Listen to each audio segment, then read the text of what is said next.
Hey, everybody. That's not a fun sound. Hi, Nathan. You're here for the recap. I'm so glad. Ooh, terrible, terrible. Okay, so back to ridding the rot. Welcome back. Where we left off last time, we have many interesting. What just happened? What is going on? Guys, this is a bad omen for tonight. What did she do? She just disappeared. She got Thanos snapped. Oh, I thought you were talking about me. No, Don't worry, guys. I was just doing my dice. Don't worry. Crazy. The worst. I pressed back on one note, but instead my cursor was still over StreamYard, so it threw me back. Anyway, it's fine. We're good. Great day. We're gonna have fun today. It's gonna be a great session, guys. Last time on Ridding the Rot, we have Karhalle, last time we had Karhalle reaching out to Trigg, and during some crazy rolls from Trigg here and some great convincing from Karhalle here with Zimmit's help lowering the DC for him in this, he was able to shake himself free of the control over him and the blight itself that was almost burying his consciousness, and for a moment was able to struggle free of it. During those moments and him freezing up and being contained in different ways, grappled by different people at the time, ShySprout takes the opportunity to stab the source of the blight with a dagger made of light, a gift from Lehal, this creature of light that you guys encountered recently. And that dagger that ShySprout had requested for a way to remove the blight or a way to get rid of the blight for his friends, that dagger does just that and rids Trigg of the blight, purifying him entirely, and he falls unconscious on the ground, ending the battle that you guys had been in as Konotash had escaped. Oh, here's Zimmit. Awesome.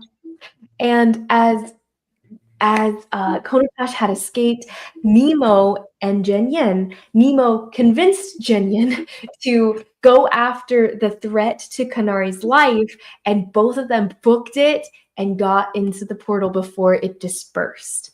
And they are now in unknown territory doing unknown things. And traded one childhood friend for another. Exactly. And what did you say? One child to the what? Traded one childhood friend for the other. Pretty much. Nathan. And as Genyen Mnemo disappeared, ShySprout ended up informing Konari, who was newly empty, having lost her inner soul tie. ShySprout gave her the lead to go into the Tapestry to try to locate Tai. And so as they go inside, based on Shy's assumption, they do find the newly physical form of Tai, who'd been sent away by Mnemo for refuge within the pocket plane of the Tapestry.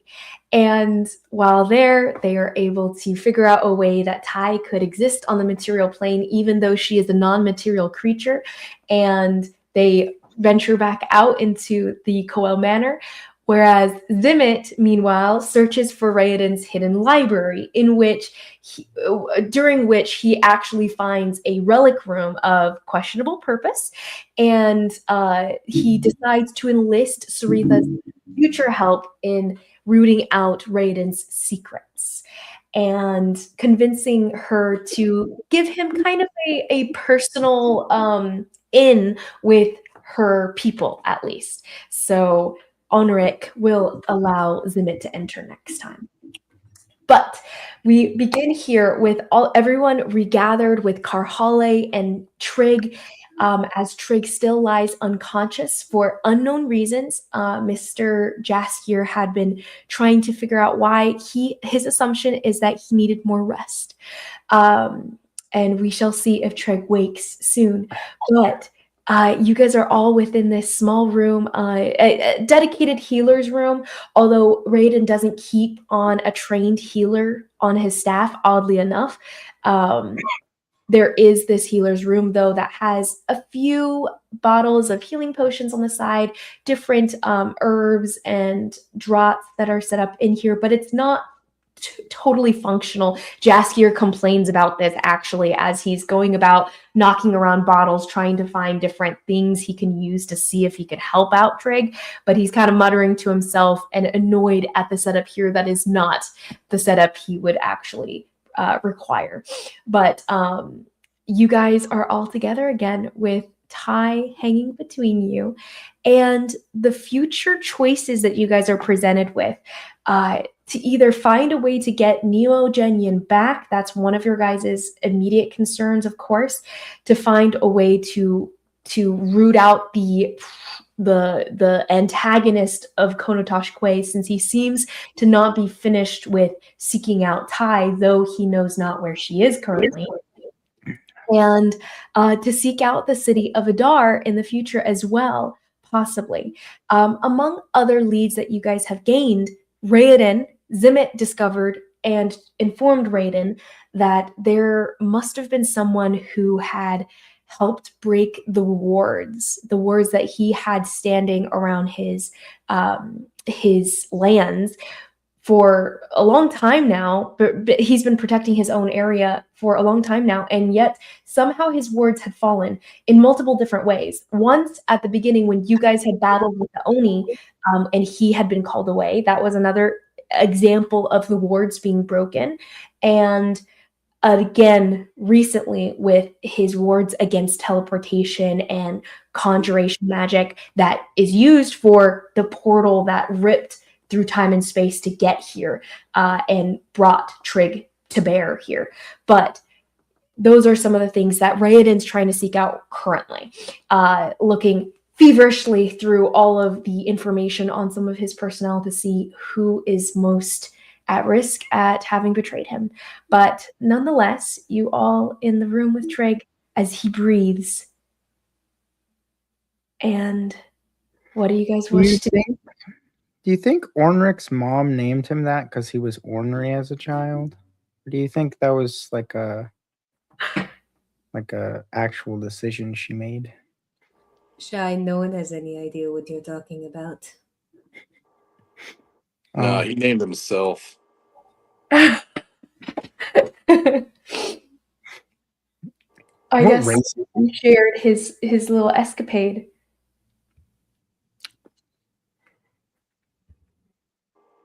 Do what? I'm sorry? I guess you had shared your little escapade since Shy is now aware of Seritha's head guard. Sure, why not?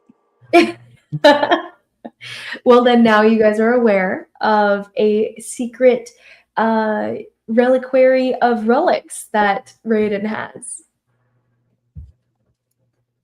Reliquary of relics. I would just maybe note, Zimmit, I don't know how good of an idea it would be to bring a rival High Princess to...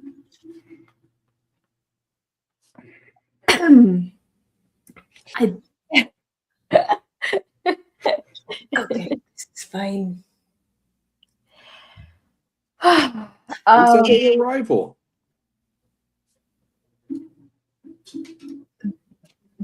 Aren't you a Lethe?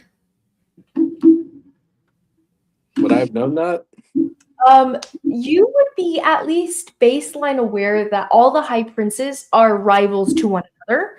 They don't necessarily buddy with each other because they are all rivals for the Lord Protectorship in the future. So generally but I mean, there's allies amidst that. Roll me a history check though. That's just baseline just by living here, and you can roll a history check to see further than that. Liz, can you switch us? It's gonna bug me. Oh. Thank you. Uh-huh. You belong in the middle because you're the DM. So cute. Oh, still cold. You're What did you muted. get on your history check? Sorry, that'd be a 15. A 15. Okay. So with the 15, you are aware that Dalem and Coel have been allies at different times throughout the ages, actually. So you would say, at least for concerns of people trying to hurt Raoden, that's not necessarily high on your list. Or Dalem and Highprincess Seritha here is not high on the list in your mind. As far as the political games that go on in Elifkar go. They're pretty much buddies at this point, so I mean, they'll get over it. We'll definitely see. You're muted. I realized that. Zimmit understood everything that was said. He said, I'm not actually doing it. Okay. I don't think Raoden has. Well, it could be fun. If you share some things with her, maybe she'll be our new friend. See, that's kind of what I thought. I mean, provided those things belong to you and not Raoden, I wouldn't recommend stealing. Didn't Raoden say that everything that was his was ours? No, I didn't say anything remotely like that. I'm pretty sure he implied it. Raiden's whole point with this entire festival was to make people think he was crazier than they already think he is, so they would leave him alone and not see him as a threat.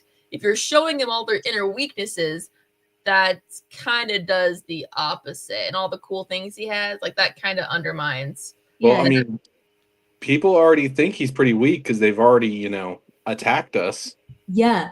So if you go and show them all of the cool magic relics that he has, that might undermine the entire reason he did this. Wasn't it her that attacked him in the first place? Nope. No, that was Vama, not Dalen. I don't know. They all are just kind of pricks. I lose track of their names.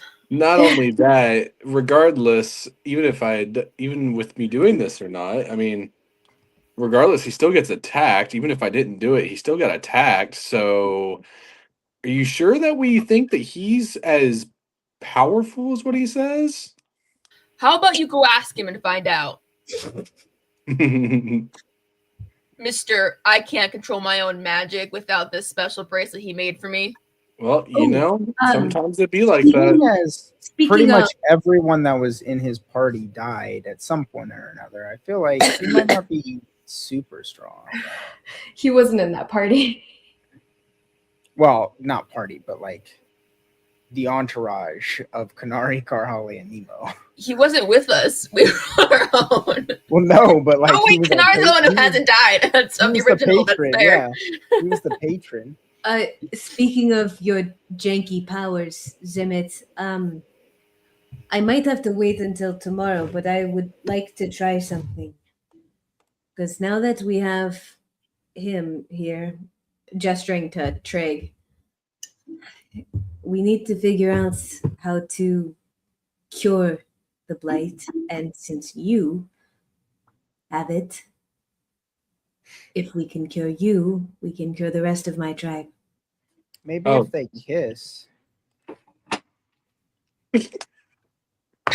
No. You mean true love's kiss kind of thing, or you just want to see them make out?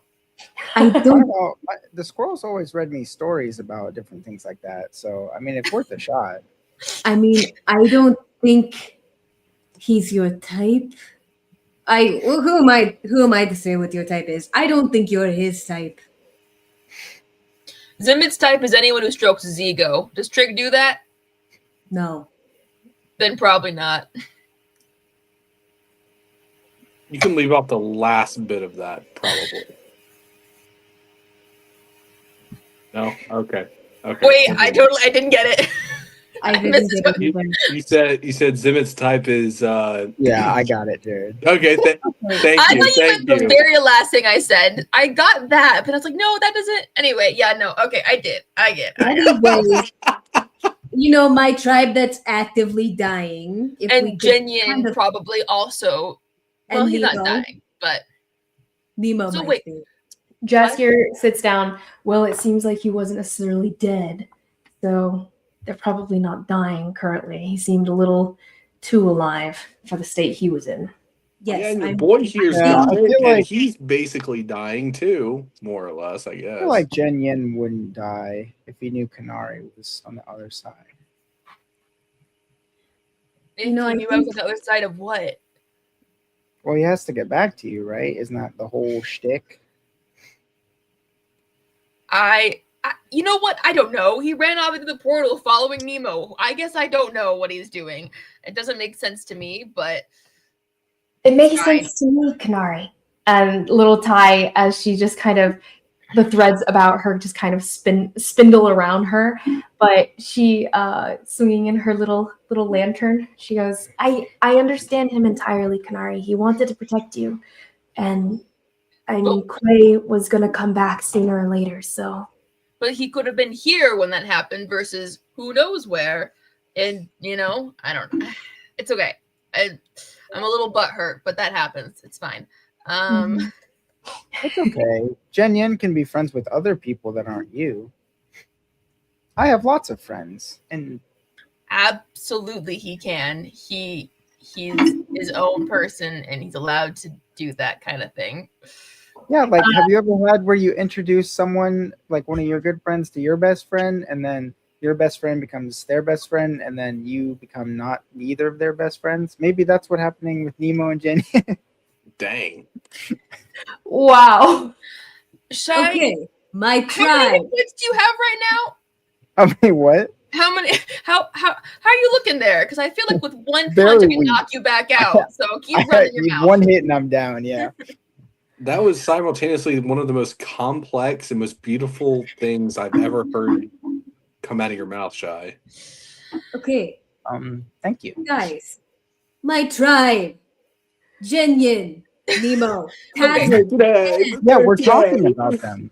So are we suggesting we just run straight into Adar and try to find it? Because that does seem a little like I am one who is willing to let the consequences fall where they may, but Seeing as No. we lost the most brash and brash-headed and boorish character of our party, keep going. You're doing great. I feel like we shouldn't follow his example. My plan was to try to see if we can find a cure for the blight before we go there, because if we don't have a cure, I don't know if you took a look at this guy. There's about 100 more just like him. Some bigger. Oh, And I'm not. he almost killed you again, Karhalle. So if you can avoid that, I had it handled. more than one of them, though. More than one. Okay. This is yeah, more than one. Your whole tribe. That's concerning. No, that This was my isn't even like- point. This isn't even like a bit. I didn't realize. Is your tribe that small? I thought it was way more than 100. A couple hundred. Oh, okay. There's multiple tribes in Talai. There's multiple tribes within Talai, but I would say her tribe makes up probably 1,000 for your tribe. Like Just it's kidding. not. It's small town. I would say, not tiny tribe necessarily. I retcon. She said 1,000, not 100. but to be fair, that's partially because Hakon brought some smaller tribes into the fold, became more a part of Kalukiko for some of the wayward tribesmen and stuff like that within Talai. So it's maybe more of a patchwork than purely Kalukiko at this point. Do you mean Torsten Jiraki? Not Kalukigo? I do mean Torsten Okay, Jiraki. just making Wow. sure. Yes, Torsten Jiraki is what I've been saying this whole time, retconning back. But yeah, the Torsten Jiraki are a patchwork of a couple wayward tribes, majorly Torsten Jiraki at its core, but especially when they lost a lot of people during the round of burning sickness that went through and raised a lot of these tribes down to the ground. They put together, like, some of the survivors of tribes that were largely killed by this disease and everything became a part of Kalukiko at the time too. I have Kalokiko some is a time. fun Torch word. Dendaraki. I have no idea why Color Kiko is in my brain right now. Yeah, the Torch Dendaraki. Anyway, yes, about 1,000, give or take, the tribe's members. She has no idea. I know. I was thinking, like, wait, are they coming into play? What's going on with them? The Kalukiko, though, are definitely existent and definitely dangerous as Yeah. well. But side note, They're like here. currently. By the way, the festival is still going on tonight. As a side note, so everyone is still currently. Shy would like to go get some cotton candy. Different dangers are also still currently here. But all that to one say, I care about. you do hear a knock on the post of the door, and you see a familiar face. You see a familiar face, dark hair, long and dry, bored face of the librarian standing at the door. The prince, he wishes all of you to join him, and walks away. Where?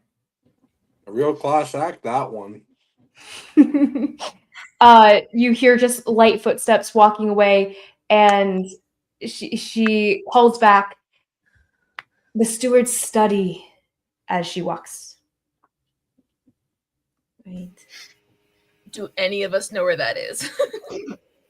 Yeah, Zimmit does actually. He was just there recently, and all of you actually are vaguely familiar with the path to it because that's where you guys had planned the festival before, or had stepped in to see the planning being done for the festival. And when you guys were asked your opinions and your input on the festivities, decorations, etc., that was the room that they had returned to, had been working out of.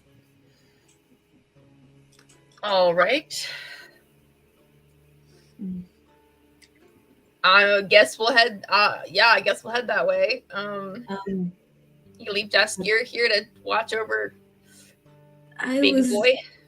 slightly nervous too. What? I was slightly nervous too. It'll be fine. It'll be fine. It's fine. You can It's fine. restrain him. No, I'm sure you could handle it, Jess. He is not too hot right now, so I'm guessing it would be fine, and you could take him, probably.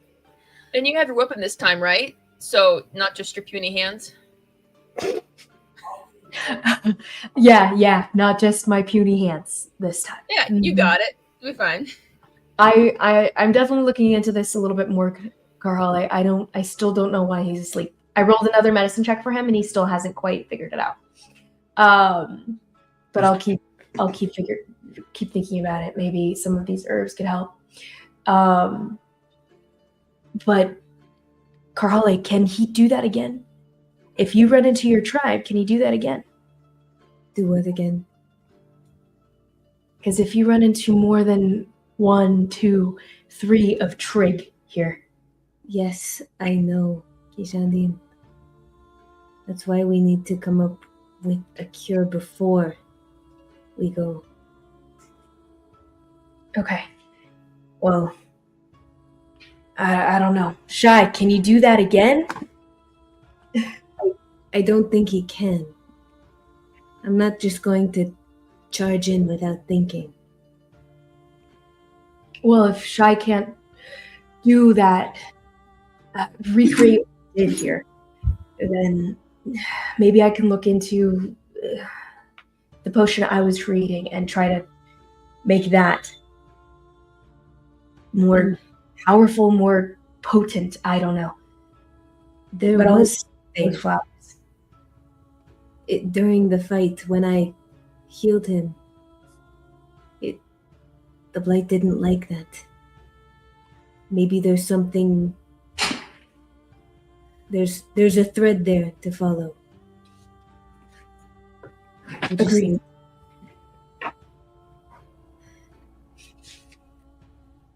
Time that we don't really have. Okay, let's go. See Raoden, whatever he wants. He probably wants to talk to us about who the frick just infiltrated his entire party. Thank you for the insights, Zimmit. Helpful, as usual. Do you guys step out then? As you guys Yeah, I think so. As you guys make your way up toward the steward's office, you on your way there does seem to be the bare hint. Isabel, would you mute yourself? Thank you. You're fine. That fan. But on your way there is low levels of the bustle from the festivities, but a majority of the busyness is definitely outside. Everybody roll me a perception check, however. I would like to, if at all possible, swing by my room and grab my axe. Or whatever safe. I think we had put our magical weapons. Yeah, I grabbed all the weapons out of the safe, so if everyone was there, she would have given it to you if it was in Raven's safe. Yes. Okay, you guys did fetch everything, yes. And you wanted to step into your room to grab what was it, Karhalle? Oh, just my weapon. But Konari apparently kindly got it for me. Oh, very kind of her. Indeed. Then as you guys make your way there, what are your rolls for perception? 17. 20. 20. I got a 24. I Wow. got higher than Konari. Konari, that's crazy. That's She's a nothing. little distracted by Ty being. It's a lot going on. But sorry, go ahead, Zimmit. I got a 2. Got a 2. Right on. Well, Zimmit, as you're going by, you are more concerned with your bracelet, finicking with it, or even the necklace as it whispers to you still. And as you guys move through, though, the rest of you who had gotten an 18 or higher, you do hear that, no, not here. Konari hears some suspicious scuffling, but the rest of you guys do see that there's an individual that probably shouldn't be in here, actually, or at least seems like they don't think they should be in here, in the Coel Manor itself, inside the house. They should be out in the festivities. This individual, she has brown hair kind of tied back. Her hair is caught up in a wrap, a beautiful silken wrap that acts more like a hairband than anything.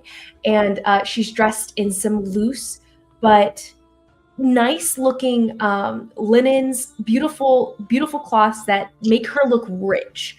But it's workable. It's usable for movement.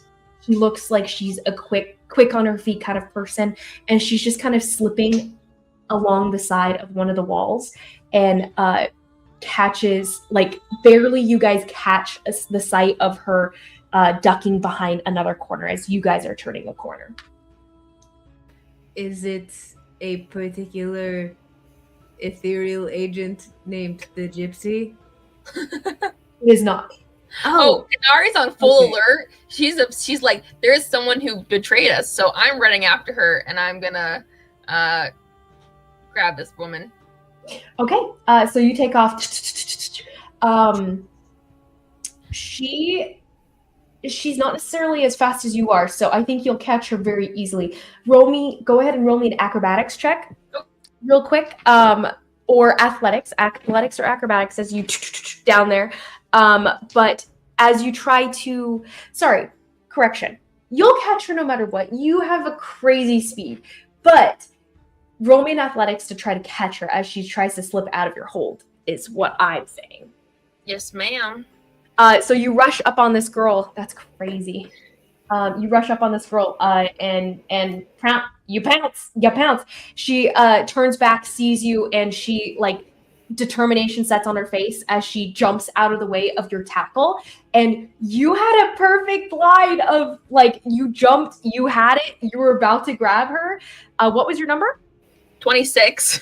26? Yes. And yet she jumps out of the way just in the nick of time. She waits for the last second. You think you've got her until she right out of your hands, almost as though she was quicker than you would have expected. She continues running, and she jumps around the side, comes to a room. This room is actually a room that you are not familiar with, Konari, because you do not sense a door at where she gets, what wall she gets to, and you see her wave her hand over. You don't see this, actually. You hear nothing as a sound meets your ears, and the door opens, and she slips inside.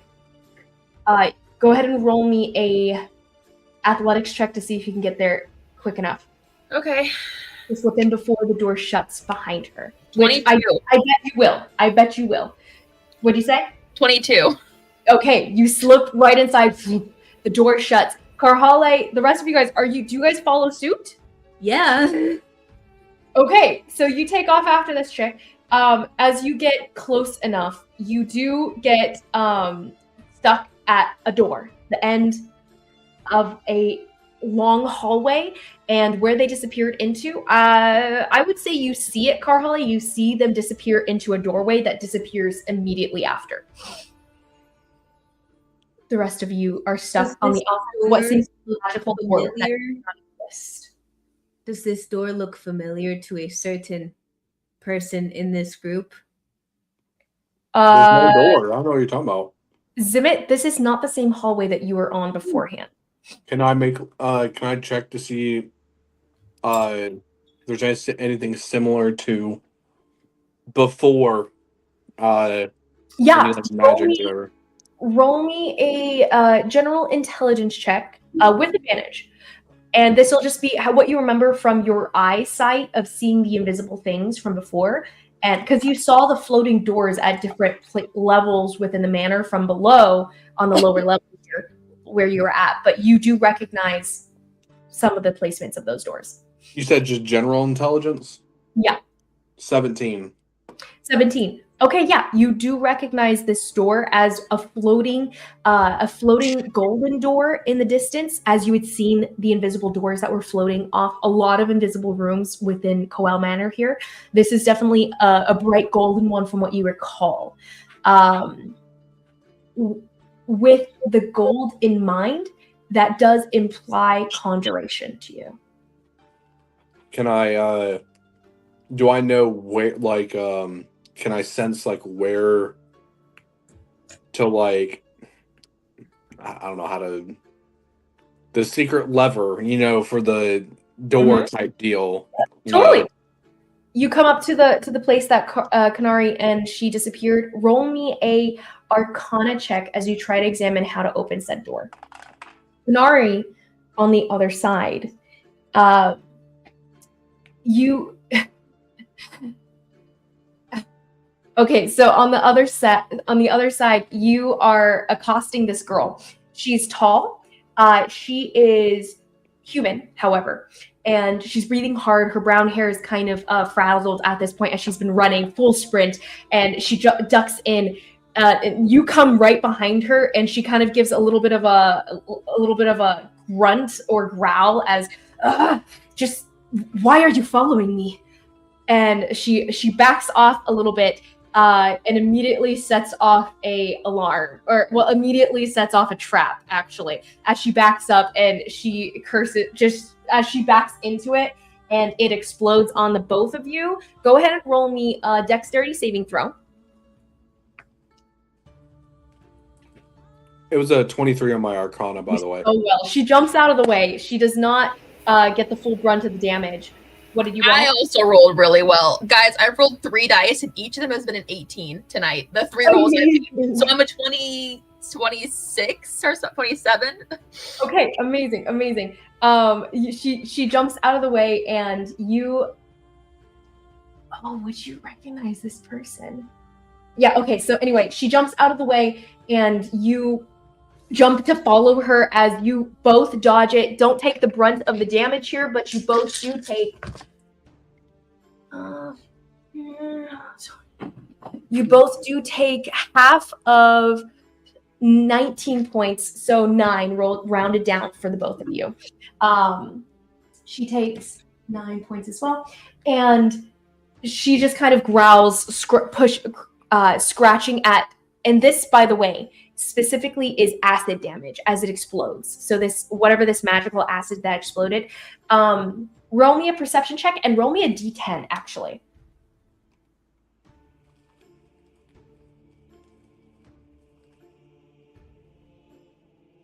Oh, my perception check was a 24, I think, and then a D10. Which one is a D10? My brain is spazzing here. I think it's this one. No. Which one is a D10? It's this pointy one. 4. A 4. Okay. So this girl, this dark-haired girl, she turns to you and she goes, "Why are you following me? I have no problem with you, but you are going to make a problem. And my people have many connections that you do not want to deal with." She says that. But you are, what is your perception check again? A 24.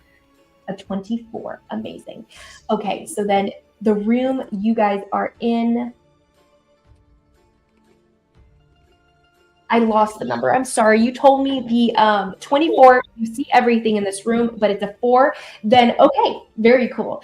You come into a room that has black tiles that are all across the floor. She stepped on one of said tiles, and that's what exploded with the acid here. But there's this narrow hallway that goes all the way down. You guys barely were able to dodge out of the way of the acid here, all the way down, and it goes toward a brick,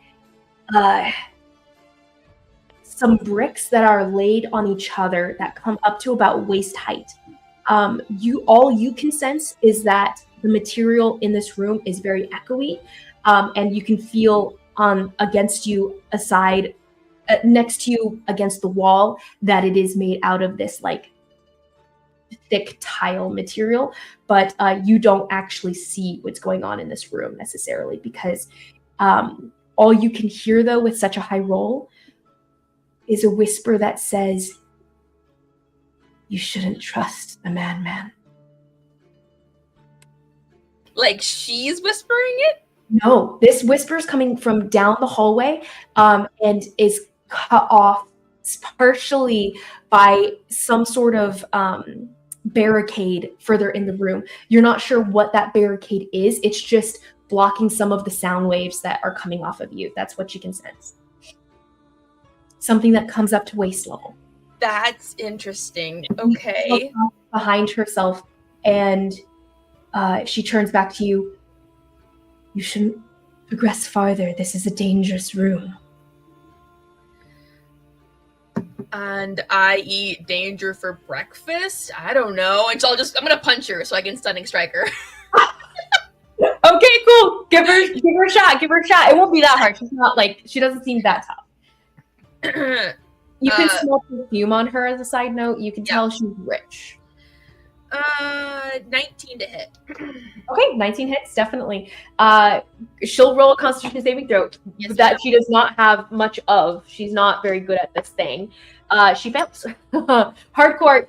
She says this, and you slam punch her right in the side of the jaw, and she falls backward and falls down on her ass, slams into this corner of the wall here, and is dazed, sitting on the side at your feet.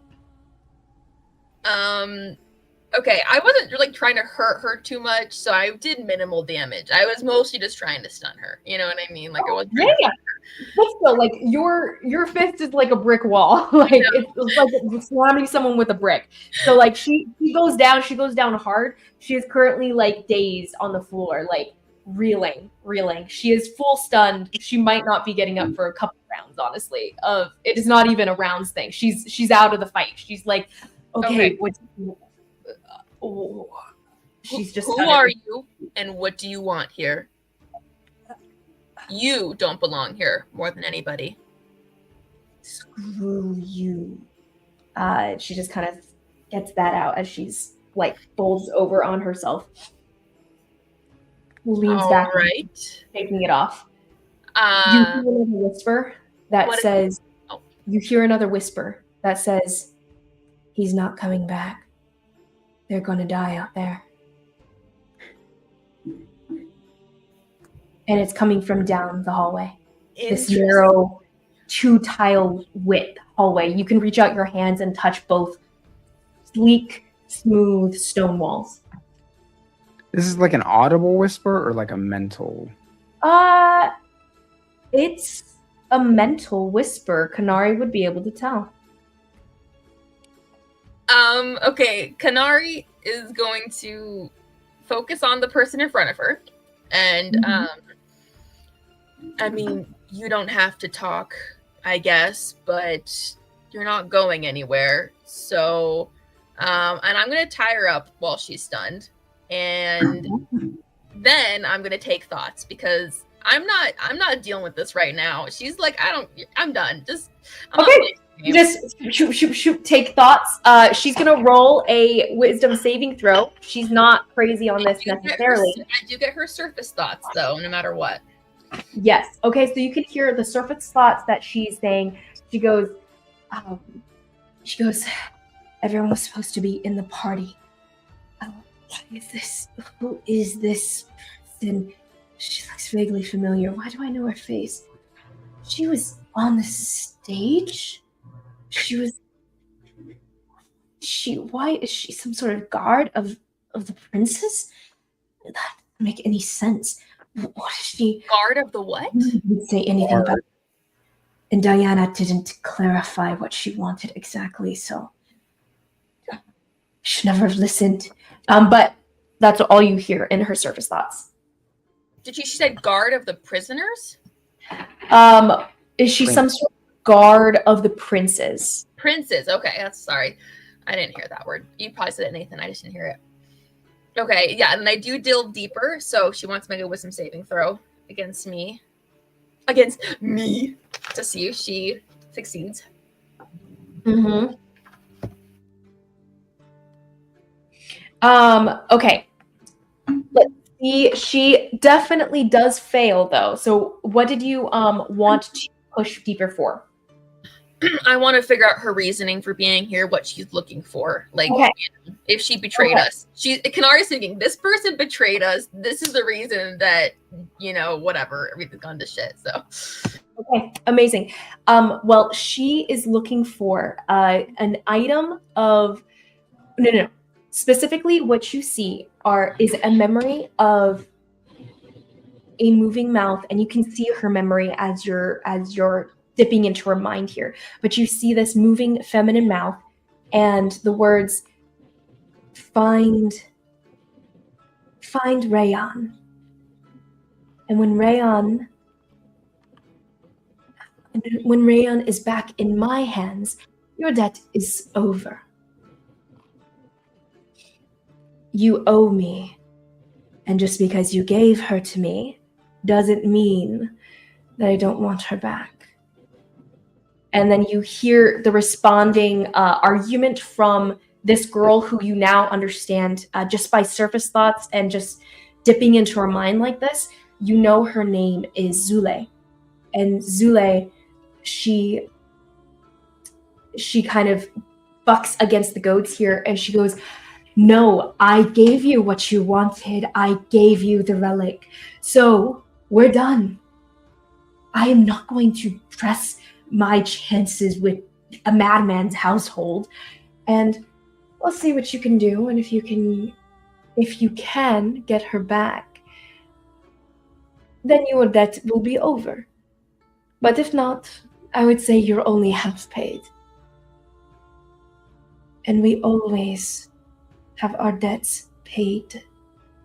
And Zule herself begrudgingly goes in to find Rayon, and all you see in that thought bubble of this name Rayon is a small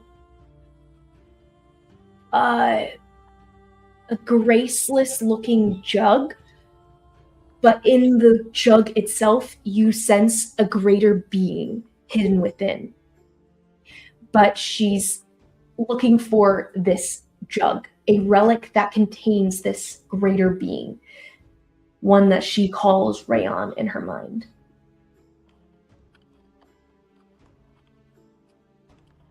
It's more like a flask, like a small, ancient-looking flask. That's what it looks like.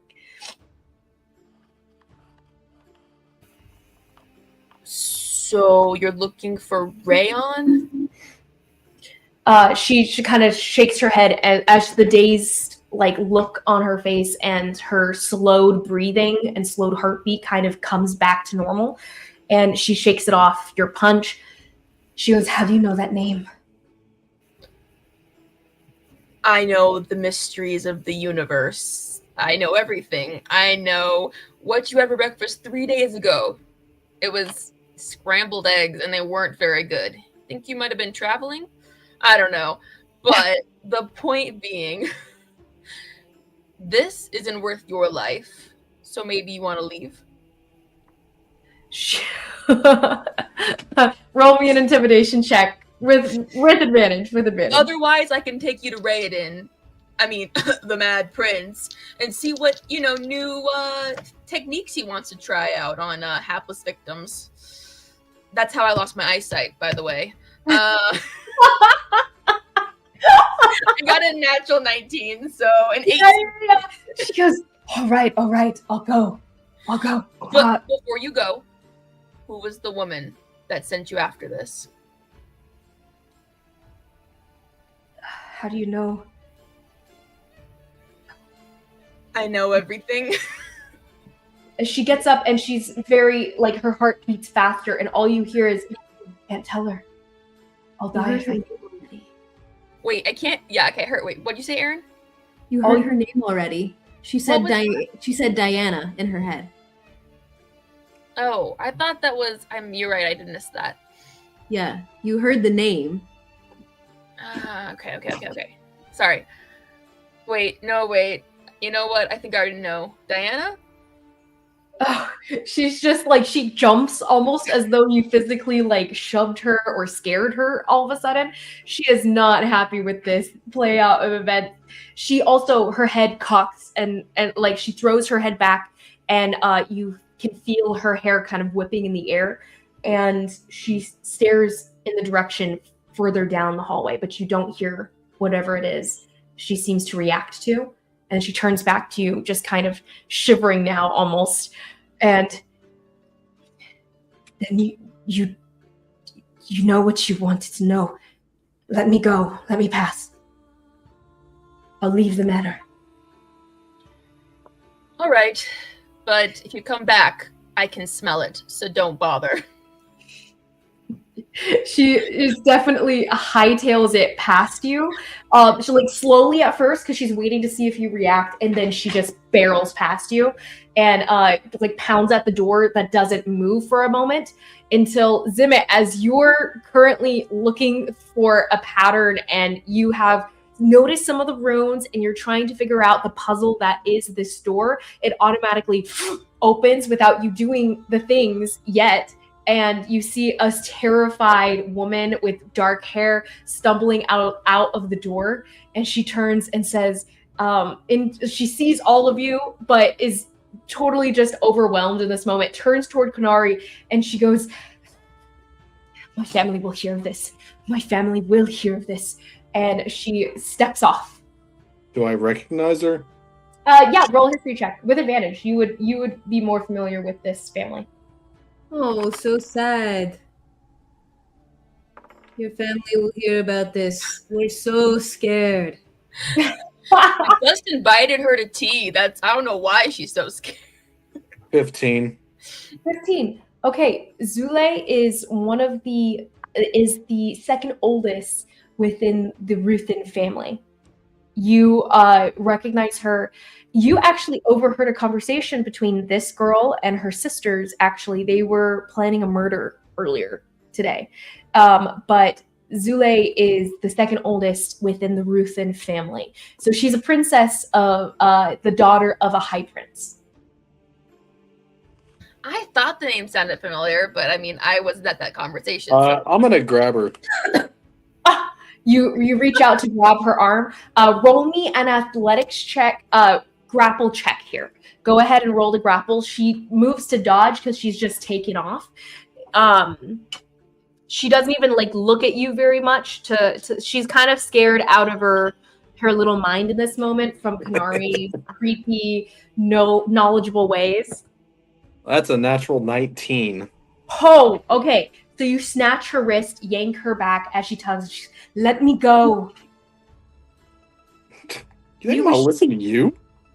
Wrong side of the Ruthen family. My father. Oh, your father. That sucks, honey. That sucks. She looks you up and down. She doesn't know who you are yet. Oh, that's a natural 18 for her. She does know who you are now. She goes, the pasticho? Oh, so you have heard of me. She just kind of stays there, wary and still.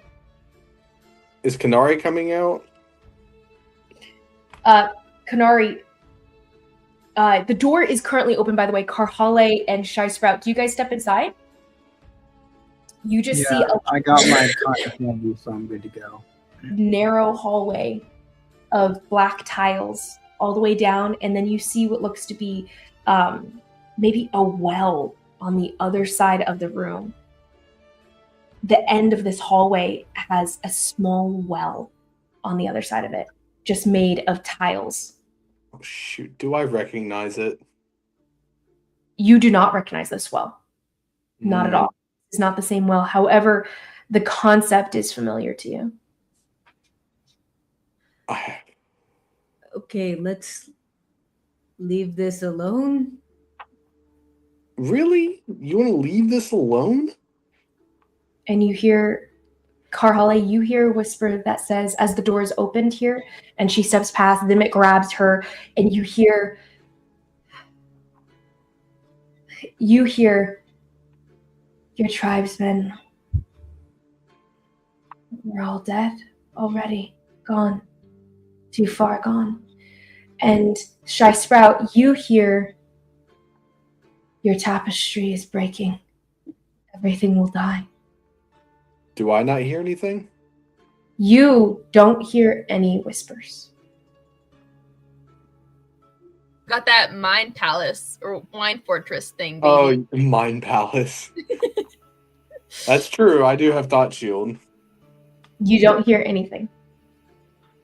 Okay, yeah, I want to say leave this alone. But I want to look at something. There's something down here, and Okay, well, you can't look at anything. Something down where? You know Zule what? picks up. It's something powerful, something Raoden keeps hidden. I hear that. You should go look. Wait, what's saying that? Am I hearing that? No, Like in my that's head? the girl you're holding. Yeah, you're Oh, holding the girl I'm holding. Shut up. Okay, that makes me think we shouldn't look. But I am curious. What? Madman keeps many things hidden, more than he pretends to know about. Can we? First of all, I don't want to let this girl just run away. So can we, like, tie her up and shut up? What are you? You know, this is a group conversation without you in it. So shush. And I talk to the other three and just. We were supposed to go meet Raoden, so why don't we just take her to Raoden now? And then when we go see Raoden, we can say, hey, what's up with that? It's creepy as hell. And oh no, never mind. I can't say that because I don't know that. But Damn. I'm confused. Like, it's a well You of hate power? them. You? She turns to you, Zimmit. You hate your family, right? Let me go, and I'll tell you a secret of theirs. Nice try, honey.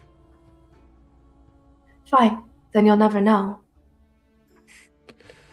I have probably the biggest secret currently of what I really need from them, so nothing can really top that, I think. All right, then. I hope you enjoy ignorance. Is my thought thing should already still be active, right? Yeah, you have basic thoughts. You hear her saying in her mind, you had overheard, like, just in the background of your guys' conversation here, just her cycling through, how do I get them to let me go? How do I get them to let me go? And she was going through just different options. Like, she threatened you guys, didn't work. Okay, scratched off the list. Okay, so now she's trying to bargain. So all you hear in her thoughts is, he hates his family. I can leverage that against him. And then she's speaking as she's thinking. Is there any way that she might have accidentally thought of the secret? So you hear her knowing that she has many secrets that she could share. She'll probably just choose whatever she wants to in the moment, because she's like, in her thoughts, she goes, oh, they have so many secrets, so many things that could be problematic for them for him to know. And she's kind of cycling through just juicy things, but they're going very quickly because this is just stuff she knows off the top of her head. They're not like big key secrets necessarily that she's thinking directly about. You'll have to push deeper if you want to know the exact secrets themselves. If I've already succeeded in delving deeper, do I have to do it again? Delving deeper was for a specific thing. You were looking for why she was there. You'll have to dig deeper a second time, yes. I'm going to dig deeper again. Okay. Might as well. You do have the key points for it, correct? Oh, but my thing lasts for a minute, so I thought it was still active. I don't have to spend key points to keep it active for anything. You're a good point. It lasts for a whole minute. Okay. With a failed saving throw, what do you wish to discover? I have two things I want to discover, but although Zimmit, you're not aware of Konari doing this, so yeah. you kind of sit back and a little bit whatever. And she's currently cycling through different options of things to try to apply to the rest of you and manipulate, but she's coming to a hard wall here. Konari, what do you look for? I'll look for whatever she was gonna tell Zimmit about his family. Okay. At the moment that you hear this in her mind and you see what this is in her mind, you do also hear another sound that says, Genyan will be overtaken again, and he will kill again. And this whispers weirdly specific. Karhalle, you hear another whisper that says, Raoden will betray you again. Take your mother. Lock her away. How can you trust him? And ShySprout, you hear another voice that says, you hear a voice that says,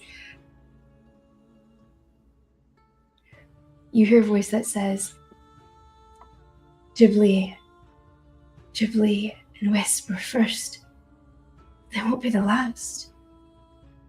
Venus is here, and she will die in 2 hours' time. And you see Venus flittering around, Ty in the lantern currently as they're chatting and having like a powwow of metaphysical beings here. But they don't seem to hear said whispers, by the way.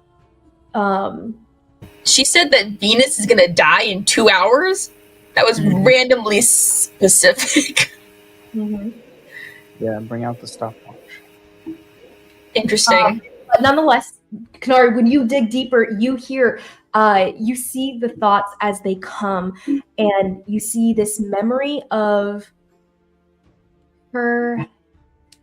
You see this memory. Oh, what would be the biggest secret that she would go with? you would see this memory of her father sitting down at a meal with the Dante Grecio, and you hear those names as she's thinking it because she's there. She is sitting at the table with them, and it is her three sisters, a woman, an unknown woman sitting beside her father. Although she has like a sneering feeling towards her, though she doesn't know her name because they're all nameless to her. She doesn't care to learn their names. And she turns to Dante Grecio, his wife sitting next to him, Luca, and his children as well. There is one empty sitting place at the table, and the father motions, "We can begin eating. My son will be here shortly." I invited him. He is coming. And a girl sitting next to him, one of his daughters, Diana, comments, "Father, he's not coming. I don't know why you have such hope." And she sips her wine. And he just glares her into silence. But he does motion that the table can eat. And the table eats. And with that, she decides to share the secret that Diana is trying to uproot power in the family dynamic. And that's just one of the examples. There's conversations that they have that night where she is seeming to try to gain Zule's support, and therefore the rest of her sister's support, and to have power backing the daughter as she's trying to uproot her father here. And oddly enough, you're not aware of this, but Zimmit is already kind of aware of that secret. Something that she was planning to be new information to him is not necessarily flaming. And is the mouth of that Diana the same as the person who is telling Zule to go find this thing? Yes. Okay. Just making sure I have it clear. I don't know how many Dianas are running around, so You're fine. Interesting. Okay. All right. Neat. But you see this as the beginning of a relationship between the two of them. So Zule and her family are they work in the crime underworld as well to an extent.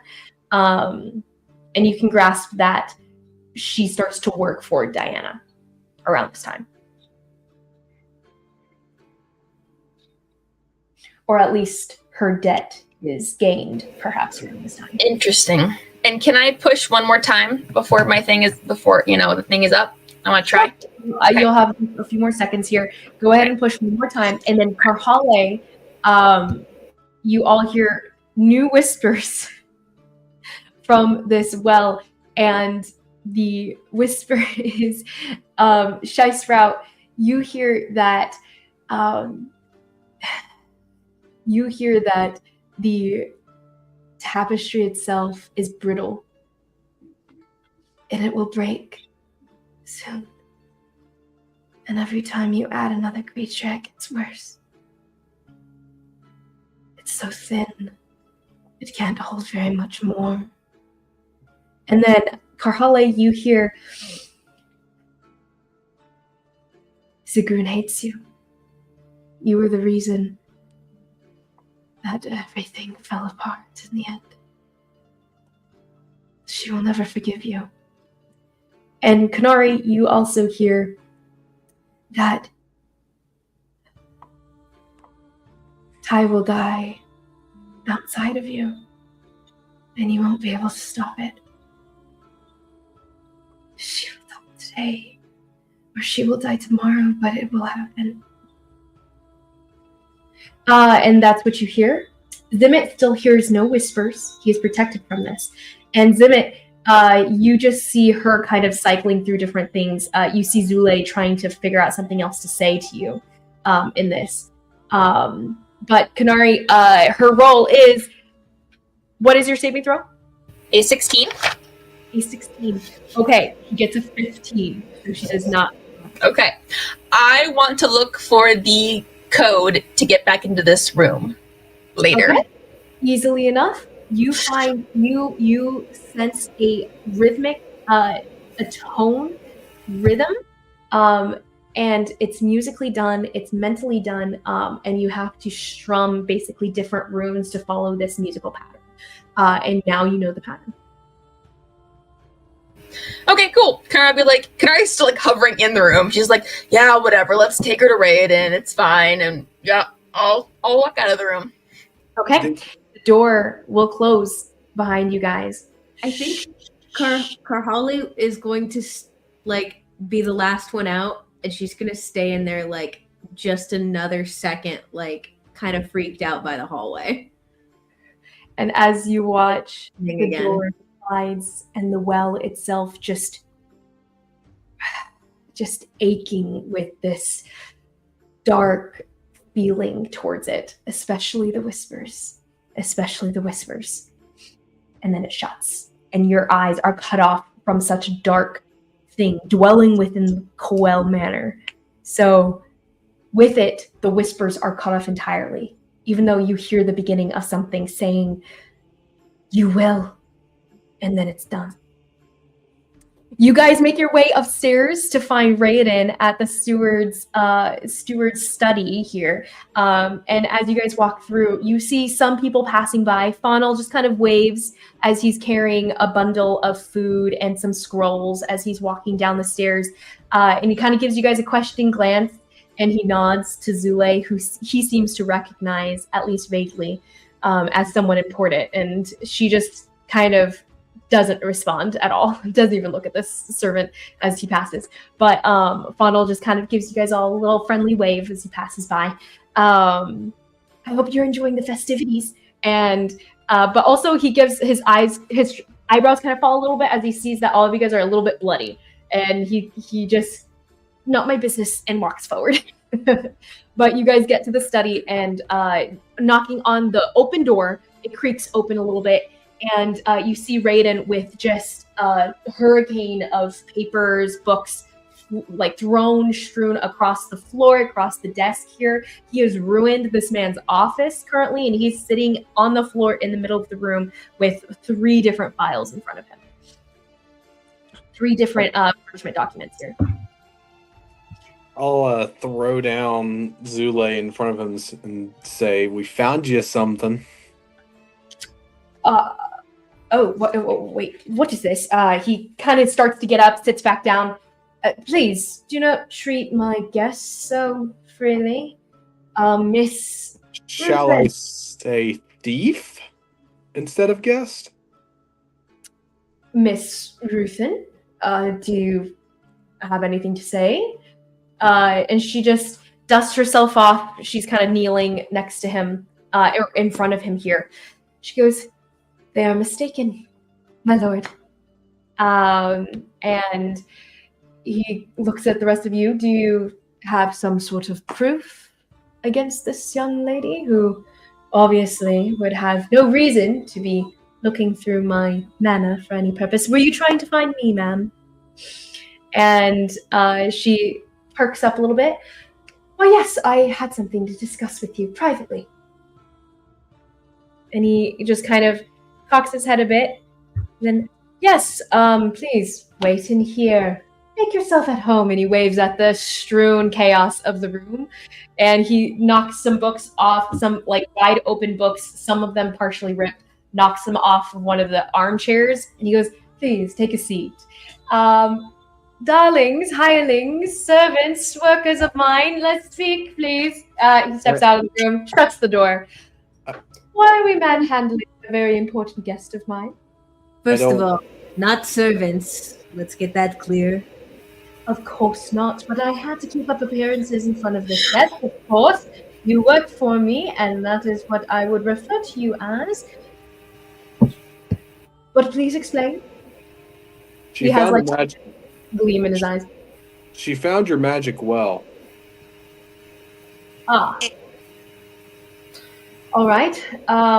Be that as it may." She knew how to get in right away. Apparently, someone gave her the passcode. And us 4 all saw her. You're still here. What did you say? I assume none of you approached because you're still here. What is it, a portal?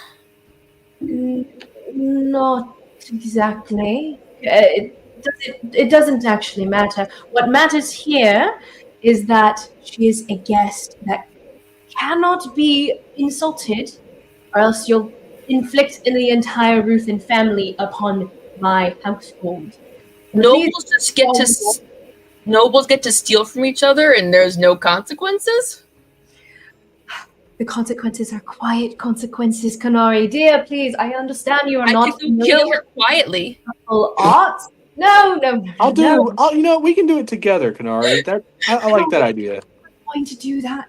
I would do it myself in a quieter manner than you could ever do.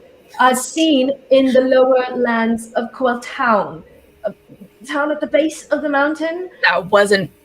You know what? I have more information, but apparently you don't care to listen to us. You just want to tell us that we're terrible people and do anything wrong. I apologize. No, here, we can just go let her steal from you. Sure. Let's just let her go. Not only that, we could, let her kill the person that she was going to kill. I would have been curious what she was up to. Do you know what exactly she was looking for? I do. Who is she killing? Yeah, I was about to question that. What do you mean, kill? Oh, she and her, I don't know if it was her older sister or whatever. I didn't quite get it at first because when I first heard their voices, cut to the chase, Zimmit. It seemed familiar, but they were talking about planning about murdering someone here. Oh, well, do you know who exactly she was planning to murder? That might be some leverage that I could wield subtly against her. Well, what's even crazier is you have 4 people here who all saw her going into your magic room. I'm sorry. No offense, Zimmit, but do you understand that none of you have any sort of station or power or name to you? Of course, you're a very little known group of wandering adventurers, at least as far as Tal is aware of. But no one here knows you, and unfortunately, your word against hers would not fly. I leave you all implicit. I'm sure you are all telling the truth, and she is, above all, a Linkman. If I give you some information, can you actually tell me what it is that she's doing with it? Because I hate you always just waving away my questions about things. All right. I'll give you All right, I gotta go for about 10 minutes. Goodbye. Okay. She's looking for someone called Raoden in some little bottle that's very powerful. Let me see if he would know, actually. And sent here, coincidentally, by someone who looks like they are related to you, Zimmit, I think. Some sort of family member of your father's. I don't really know who your family is, or who you haven't killed yet, but out of character. Yeah, out of character. You would know who Diana is because you would have technically seen her. You don't see. I would have heard her voice. Oh, okay, that's right. If I heard her voice, then I could connect the two. Yeah, I don't know what. You're right. I did meet Diana. Who was talking to earlier today. Oh no. Okay, hold on. Sorry, I don't connect faces to voices well. It doesn't really work that way. I think it was Diana. She said, "You work for Diana." Oh, this. No, we're not in the same room as her. We're in the room. Oh, we're not in the same room. Dang it! Raoden pulled you guys into the hallway and closed the door behind him. Can I check to see that she's still in the room? The room where it happened. The room where it happened. He's not still in the room. She's gone. You open the door. The room did not have an exit. So she's still there. Oh, thank goodness. I'm going to peek my head in and just be like, so, you work for Diana. And she goes, she does not react because she's already aware that Konari knew this somehow. So she looks back and she goes, I did a favor for a friend. Of course. All the families here are friends. And Raoden, Prince Raoden, I close the door. And her voice is muffled from there. And Raoden like smacks your shoulder.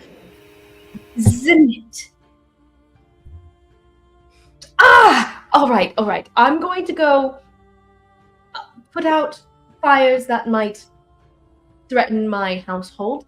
But what I need from you is to figure out exactly which of the 3 people that I've decided are the most probable sources of the broken wards and betrayal of my household. And if you can go figure out which one of them it actually is, that would be very helpful. Please say that, Thavanath. Please say Thavanath. Can I kill him? He's not a part of my household. But maybe he brought a mage with him or something. Who are you talking about, Aaron? Another family. The what? The chieftain of the Kaluki. Oh. She really wants to kill the guy. Karhalle's not a big killer. Raoden, I'm happy to get out any information you need. I have lots of ways, but you're going to tell me about what I want to know later. Yes? That was our deal? You're going to answer some questions? Yeah? And you can go put out fires and kiss her All right. cheeks. I will grant you. I will grant you 2 questions, straight answers, no equivocation from me, and 1 request if you do this for me, because I need this figured out stat. I get my own question because I gave you information that you need about her. But because you're offering this at the party, I want my own questions. Well, I'm saying if you do this for me, Okay, and one of the questions is yours. You decide amongst yourselves. I don't care. But shuts the door, steps inside, and you hear a very loud, "Well, Miss Ruthin, so glad to have you visit me in my personal abode," as he sits down with her. He didn't tell us who he wants to look into. Not only that, I think we should definitely try to figure out what the heck the magic well is for. Well, I was gonna ask him about that. That's part of what I wanted. Oh. You do hear him like stomping around in there, and then back to the door, papers out the door, just like a frazzled packet of papers that are crumpled up in his hand. Take them, go, please. Thank you. Or we can just knock right now and go back in because we already have the 2 questions. No, he already gave it. He said after we do this, he'd give us the questions. But I'm saying Konari asked him to answer something because she's giving him information. He said yes, so she's still gonna push that she gets another question. But he's offering us questions in exchange for doing this for him. So that's a separate thing from Konari giving him information. That's all I'm saying. All right. Well, what are the names? See how he's treating us like we're just little things to run around doing is whatever. It's fine. I just stopped someone from stealing from him, and he's just throwing us out the door. Sorry. Go ahead, DM. As Konari is going through her tirade here, Karhalle, you read the names. 1 is Aldrich, the head steward himself.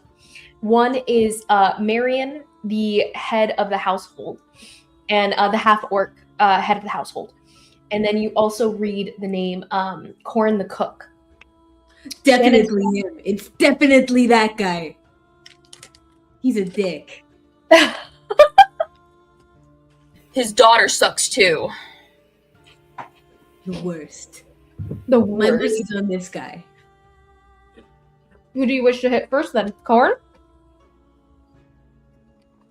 He is the very silent, like, very few words guy from before. Like, he would cook with you guys in the room, and he doesn't speak to you at all. He lets Jenyan cook with him, that guy. Yeah. I don't trust him. Wait, so does he have, like, any evidence? Or, like... He basically circled different things within the file. Go ahead and roll me an investigation check as you look to see if you understand what he finds suspicious. Can, hey Zimmit, do you wanna look at this with me? What am I rolling? Investigation. Yeah, I can help. Mine's a -1. Raoden, he does, But he his read- handwriting is so hard to read, and you barely read. Like, you don't read that much anyway. You're not familiar with it. I can't read cursive. And That my you're like, all of this is just meaningless numbers, percentages, things, none of it, like no meaning. Names at the top, but that was about it. Zimmit, what do you get for an investigation check? I may or may not have gotten a natural 20 for a 26. Oh my gosh. Okay. You go through the notes, you understand immediately what he's doing, and all of you guys see him just like grab the notes, and he goes about it and like jumping to the exact things that he needs to do. He skim reads so fast. He flips, and you guys understand like this is the Zimmit, this is the pasticho, like his natural method of figuring out his father's plans, figuring out where the strongholds are, figuring out how to defeat them as a one-man wonder here. This is the pasticho, and he goes through, whips through this information, packs it all together. You also come to okay, so your conclusions as Raoden's conclusions here. The warnings that he found in the character of no, not warnings in their character. He trusts them all implicitly, and he's written down the different things that make him trust them, because all of them have been saved by him one way or another before. So Alder, his whole family was in debt to the Trigg family a long time ago back in Dalim. He ended up getting them out of debt, taking them taking him and his family under his wing, and helping him become a part of his family back when he was a young elf. This was a long time ago. Both of them are elves. This was about 800 years ago that this happened. And had taken him under his wing there and helped get him back on his feet. And Alder is now a very respectable man, past his own family's crimes, or well, not crimes so much, but just their debts and their downfall. He had saved Marion from being sold into slavery, actually, a long time ago. She was a half-orc woman who had been caught by the Kalukigo tribe, because they tend to run the mountains even lower into the Kellen area, or even out into the Drogma Wilds. And she had been venturing through the Drogma Wilds during that time. She was traveling from Kel, actually, and had gone across the Adian Sea and had been spelunking through the Drogma Wilds, trying to find important relics or things to sell to the Kellen mages and stuff like that. And there's a lot of just interesting junk that's within ruins up in the Drogma Wilds that she knows of. And during that time, she was overrun by the Kalukigo tribe and was being sold at the time. Raoden bought her and then freed her during a timeline that was pretty secretive, and he was able to do it without gaining any public scrutiny in the negative light. But in so doing, offered her a job, and she took it. So she works here for him now as his head of household, but also the person who hires. So normally she's the one he trusts implicitly to hire good people. And then aside from that, Corin, he had troubles with different, his family similarly had run-ins with the Gretcho family. And Raoden had helped him out of some of those troubles back in the day, and they're not clarified here. But he had helped him out of those troubles, one of which was also figuring out a cure for his wife at the time. And so it saved his wife's life. He does mark on all of these that all of them had been gone at certain times during the week where they weren't available to Raoden, and so he found that to be the most suspicious. Other than that, the rest of his household he could mostly account for in different ways. But these three had actually gone down to the town outside of his wards, and could have possibly done something to his wards when they had done so. And they know of his wards. That's the other main thing. All of these people are the trusted few that know the locations of his beacons that help keep the magic of his warding strong around the entire estate so that it can spread so widely. They're the only ones who are aware of those locations, pretty much. So that kind of narrowed his field of focus as well. Nonetheless, these three are his focus. Zimmit, you put Corin to the top as well, being the more vague explanations for his disappearances during those times with your natural 20. You think of him as the most suspicious, then you should go directly to him first.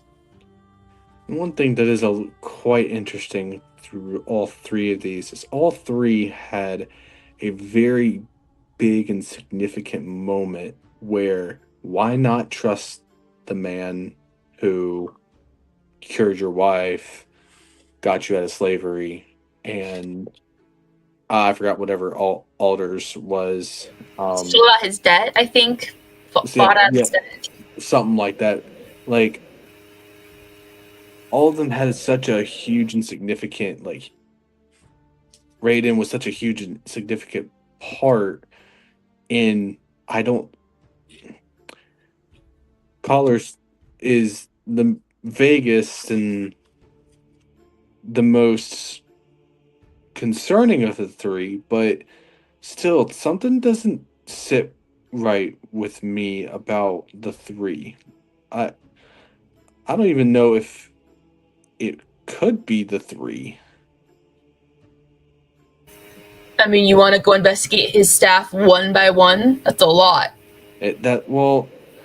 I know, but something's just not adding up about it.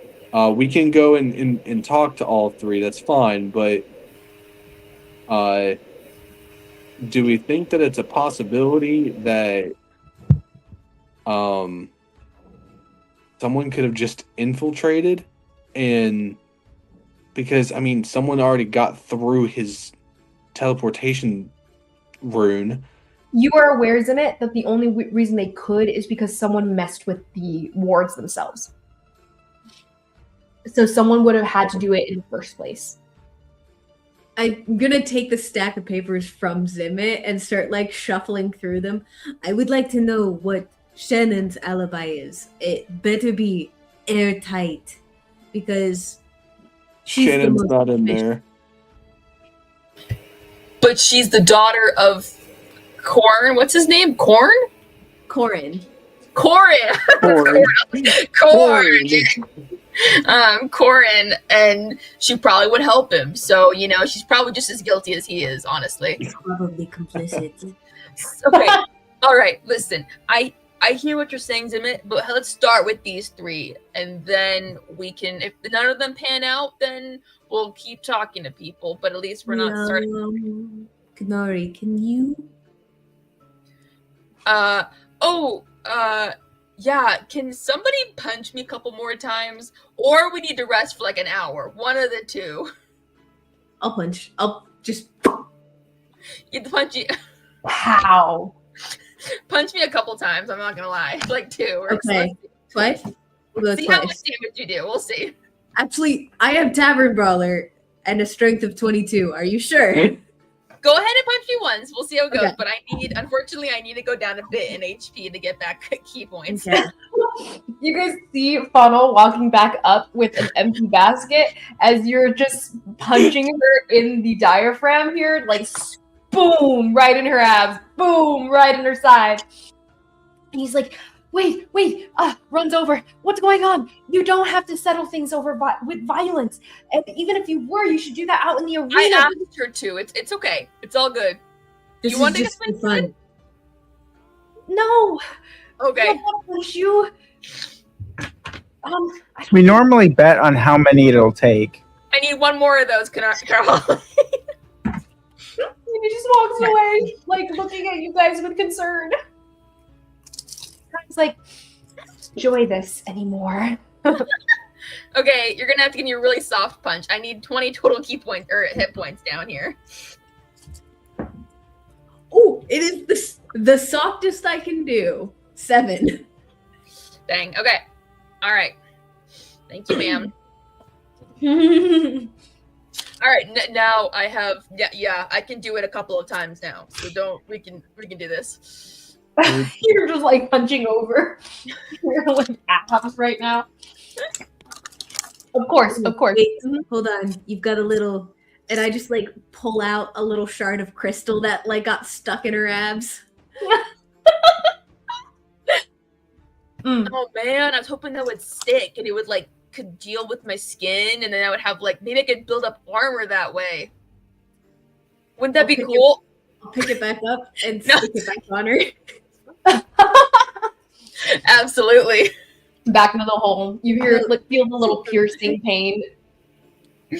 Okay, who are we going to go investigate first? Corin? Yeah, that guy. I don't Cool. like leaving Zule just Raoden. around. Listen, I know you don't know Raoden that well, but he is a somewhat competent individual. I think he can handle her. Well, it's not the fact of handling her that's the problem. It's the letting her go. I mean, what's it matter to you?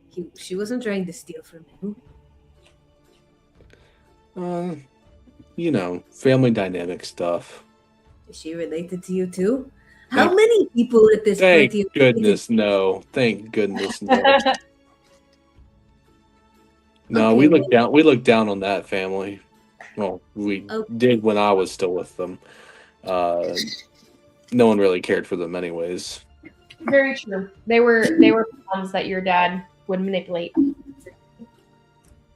All right, so it sounds like she's inconsequential, is what you're saying. They were a close ally, though, of your family. Like, your dad's allyship with the Ruthen family is part of why he has such a powerful control over this side of the hemisphere.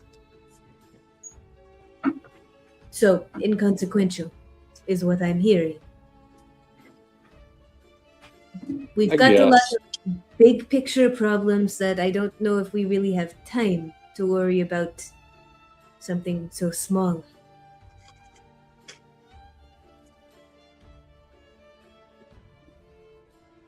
Okay. Cool. So Zimmit, do you wish to stay behind? No. Okay. If you'd like, you could also try to ask one of the servants to follow her out or something like that. If you want to try to keep eyes, you could find a servant. Is Bonnell still around here? Funnel is still around here. He's walking up now. I will ask him. Yes, Miss Bearsbane. Something very important to ask of you. Oh, R.I.P. We had this. Hello. We had caught this one trying to steal from the prince, but it's unfortunately. You caught them. Well, yes, but it sounds like he's unfortunately going to have to let her go. Diplomacy and such. I'm just wondering if you can keep an eye on her for us to ensure she doesn't try to steal again, and just let Raoden know if she does. All right. Of course. Actually, this before. I'll do my best. I will be so stealthy. Do I need to go now? I can go change my clothes. I can blend in better. Oh, this is a terrible idea. No. I promise you'll never regret it. I promise. I'll be right back. And he runs off. Oh, I swear if she kills him, I am going to... You just set a little duckling to follow a wolf. That was a bad idea. Maybe a small wolf, like a pup wolf. This was a terrible idea. Okay, worst case scenario, I can... It's fine, Karhalle. He's got to learn somehow. I mean, that's how you get tough, right? I was thrown to the wolves when I was a child. And I turned out fine. Probably literally. Okay, No, quite literally. Getting killed? You're the only one here who hasn't been killed, so I don't think you have room to talk. It's not my problem that you don't know how to stay alive. I mean, that's probably what you would have learned if you grew up in a monastery and not a pushy tribe. You just said getting killed makes you stronger, and I just said you don't have any frame of reference. No, I was saying him going after her and getting hurt would make him stronger. I thought he was going to get killed. If you get killed, walk it off. That's what I was told. So, Would you guys like to write your name, or would one of you guys like to write your name in my book? What does that mean, Zimmit? That sounds. Flipping sounds through this very- magical book. I also Yeah. can't write, so no. You probably want to try something. I just realized that with my permission, I can let a creature write in my grimoire, and that just basically means they can't be killed outright, and they drop to 1 hit point instead. That's So really cool. Actually, why don't you get Funnel just to make sure that I That's don't have so this child's cute. death conscience? Funnel, come back. 2 seconds, please. Can you change it out? Because that actually is super cool, Zimmit. I can erase a name out of it just with an action. That's so cool. You should do So that it's for like- battles, and at least Yes. one But I of can them. only Risk do it one time per long rest. That's So dope. Instead of we'll just have note, to it's like a add. life note. We'll just have to add. So cool. No, it's I like- actually was like, I was thinking, I was like, man, it'd be super nice if I could get, because I had the least amount of hit points. I'm like, if I can get something that would bounce me back up to 1, who knows what you can do with 1 hit point? But anyway, that's pretty cool. I like it, It's I true. just Just got realized. some orc in you. Forgot I had it. right? That's what I was thinking. Yeah, Funnel, if you could just like write your name right there. It's only if I let it though. So He's running back, and he's currently wearing some commoner's clothes. And he has a little cloak on that dragged on the floor. It seems like a hand-me-down. And he comes over, kind of gathering up the rope so he doesn't trip on it. But okay, I'm ready. Who am I supposed to be following? And my name? Oh, is this for records or something? Yeah. Okay. Scratches his name down on the paper. Weird book. It's really Yeah, never mind that. The person you're following is Zule Ruthan. She's currently Oh. Okay, I'll do my best. yes, do not. It is imperative. Do not be seen. Got it. Can I cast Pass Without Trace on it? Unfortunately, it'll still have to It read. only works with me. Mhm. Dang, that sucks. That's rough, buddy. hold on. I'm just seeing if there was something that I had, but I. But Funnel does nod, and he'll run off to the corner. You can definitely go find him though, because he's not too far away. He's just gonna await until she leaves the room. So he's watching the study room to see when Raoden sends her out. Currently, they're still discussing, and his name is written in the book, so he will not die outright in case something goes badly. Thanks, Zimmit. That's going to really help my conscience. Oh, I didn't do it for you. Okay. Let's go. Where do you guys head off to? To go speak to Corn back in Nice. the caves? All right, you make your way down. As you do, you will be bypassing the room that Karhalle stays at, or the the healer's room, and you can hear the jumbling of Jaskier inside working on things, muttering to himself. But the other voice you hear in the room as you guys are passing by, you hear twittering actually, and the little twittering is also overcast by a voice saying, "So I've been feeding them like you've asked, and I've been, taking care of them. I think little Blue is doing real well right now. But I think Little Green is coughing a little bit. It's just his tweet's sounding really raspy. So I think you should probably." I pop in for 2 seconds. Birds can't cough, dipshit. And leave. And she goes, "But of course she hasn't been taking care of them." So and that's what you hear tail end as you guys are walking past. And Jaskier just kind of chuckles to himself as she continues talking. But you guys move down down towards the kitchens. And when you guys get there, you can smell the food, the Fey food that Mr. Shy was actually working and helping with earlier in the previous day. And you see some of the personnel down there walking past him like, oh, here, take this out to someone. On table 5 with the top hat, and try not to look at him a little funny because they seem pretty powerful. Yeah, careful. And someone else comes over and hands Shy a couple drinks as well. And 33% of Zimmit's harem. I just saw that. What is that? What? What? What? Nathan. Huh? Why are you 1/3 of Zimmit's harem? I am definitely Konari would. I'm confused. You know what? Who's the other 66%? I'm confused. Where's this at? Nathan's name tag. Nathan's name. Oh, Anyway, distracting me. People are foisting food off on ShySprout as you guys are walking in. But you guys get down to the bottom and you see Corin ordering people around, directing traffic, directing food. This needs to go out to table 2. This needs to go out to table 5. This needs to go out to table 7. What are you all doing here? This is a busy room. The activity going on at the moment.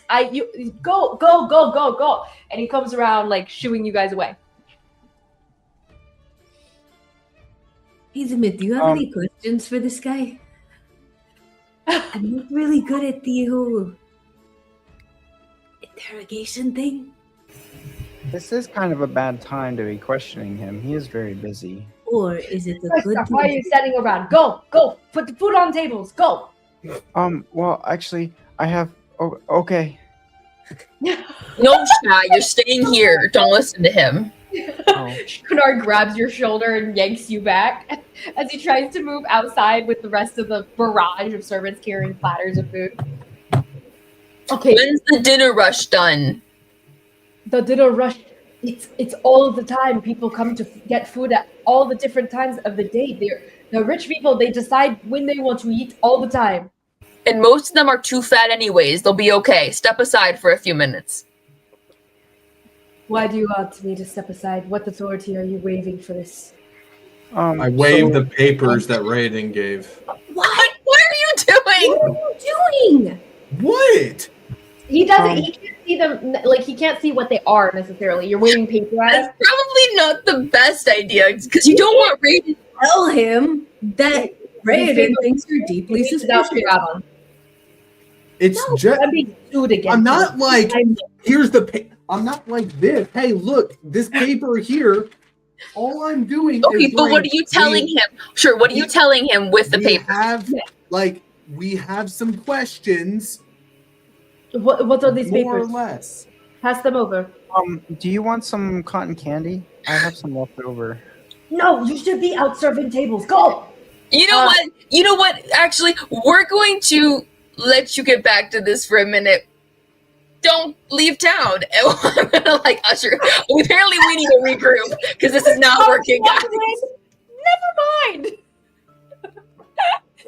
I usher you guys out. Like, okay, we need a better strategy. What are we actually doing? Because we don't want to raise. What was that? We don't want him to look at the papers. Why would you draw attention to those? Put them away. These are just the employee documents, by the way. Yeah, but it's still weird for us to have.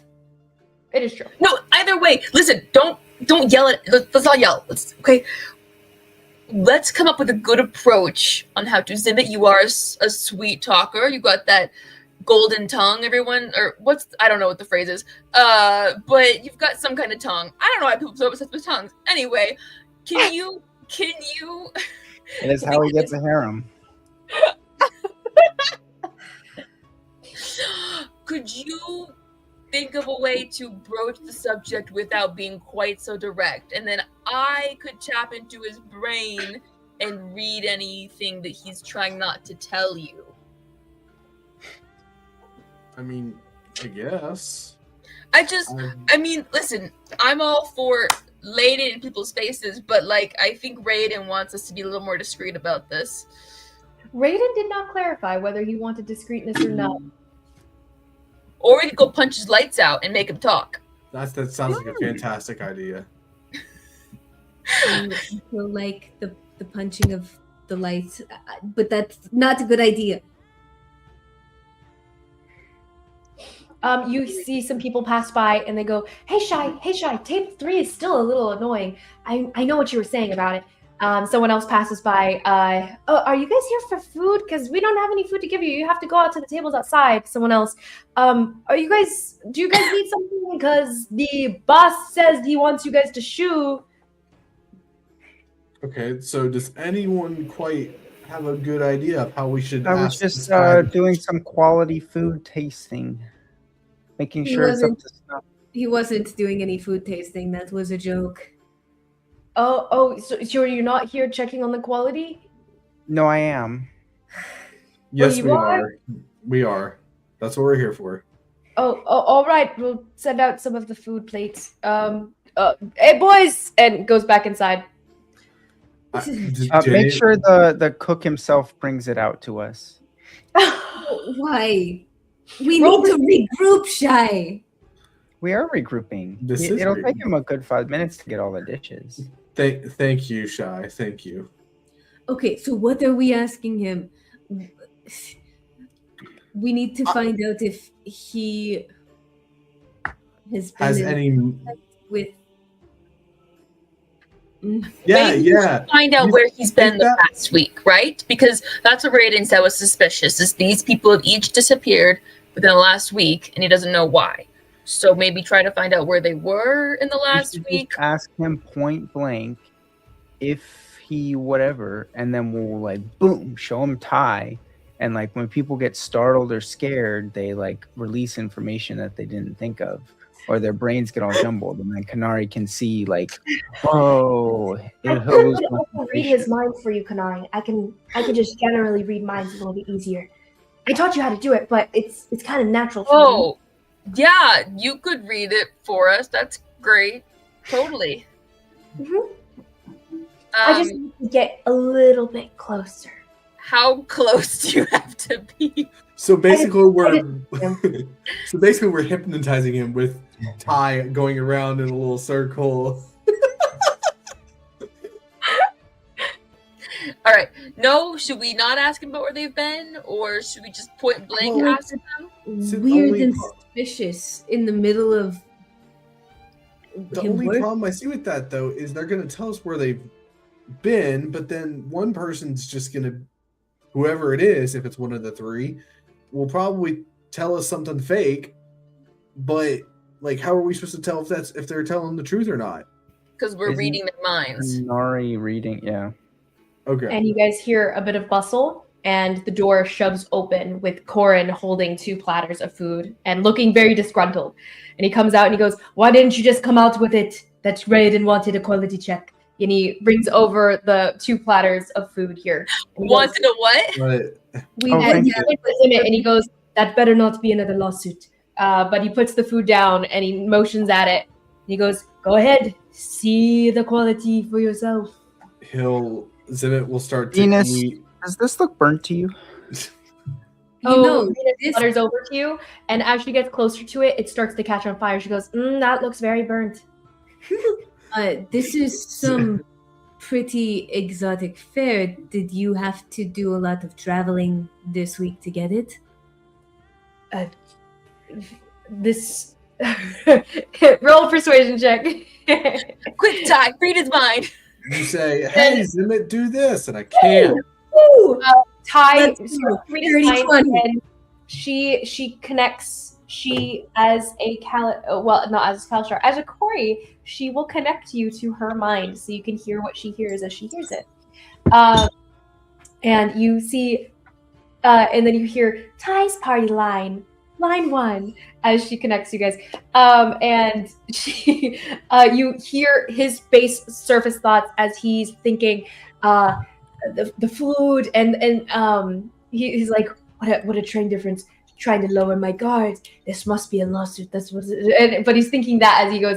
I did travel for some of the food because some of the food was not immediately available down in the town. So I did go up to some of the major cities nearby, and he's labeling some things, and these seem to be true. From what he's saying, he was traveling around, but he doesn't seem to touch on any thoughts of anything incriminating in this moment. Try again.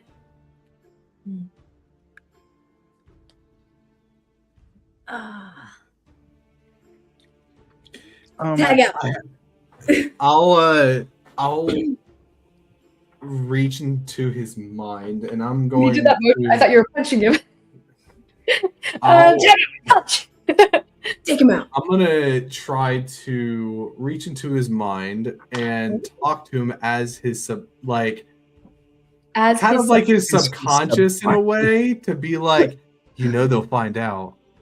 Okay, if you do this, he probably will more be concerned and freaked out because you've done this before to freak someone out. Works exactly like this. No, but like I'm wanting it to make to where he doesn't know it's me, like different voice, like I He figured. might not know it's you, but it'll still be a foreign voice in his head. Like Yeah.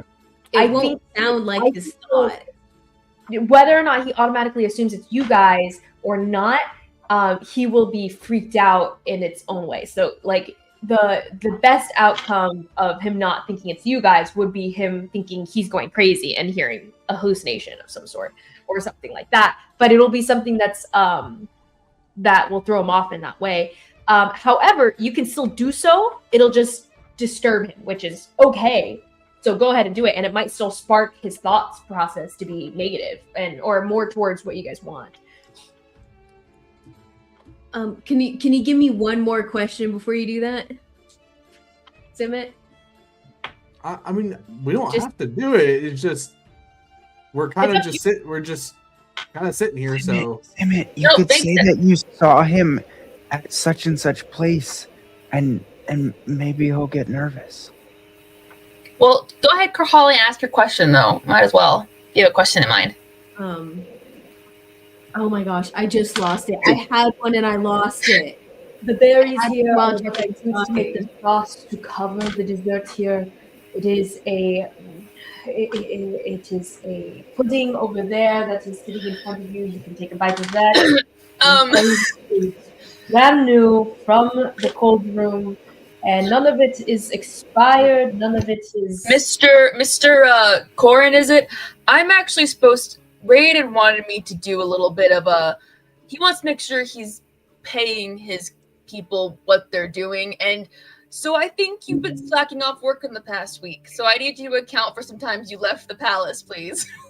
It's also a check of performance check as well as the food. Performance review. Yeah, Oh, this is a wow. performance review. He's never seemed so interested before, but all right. I'd gone down to look in other cities for some more food. But I think with that, he's starting to become a little bit more suspicious. He's going to roll an insight check. To which he just thinks it's very odd. And you hear it in his voice, in his mind, "Oh, this is so odd that Man has found some interest down in the kitchens all of a sudden. He's well, becoming more paranoid every moment, and you hear him say he's becoming more paranoid every moment, with good reason.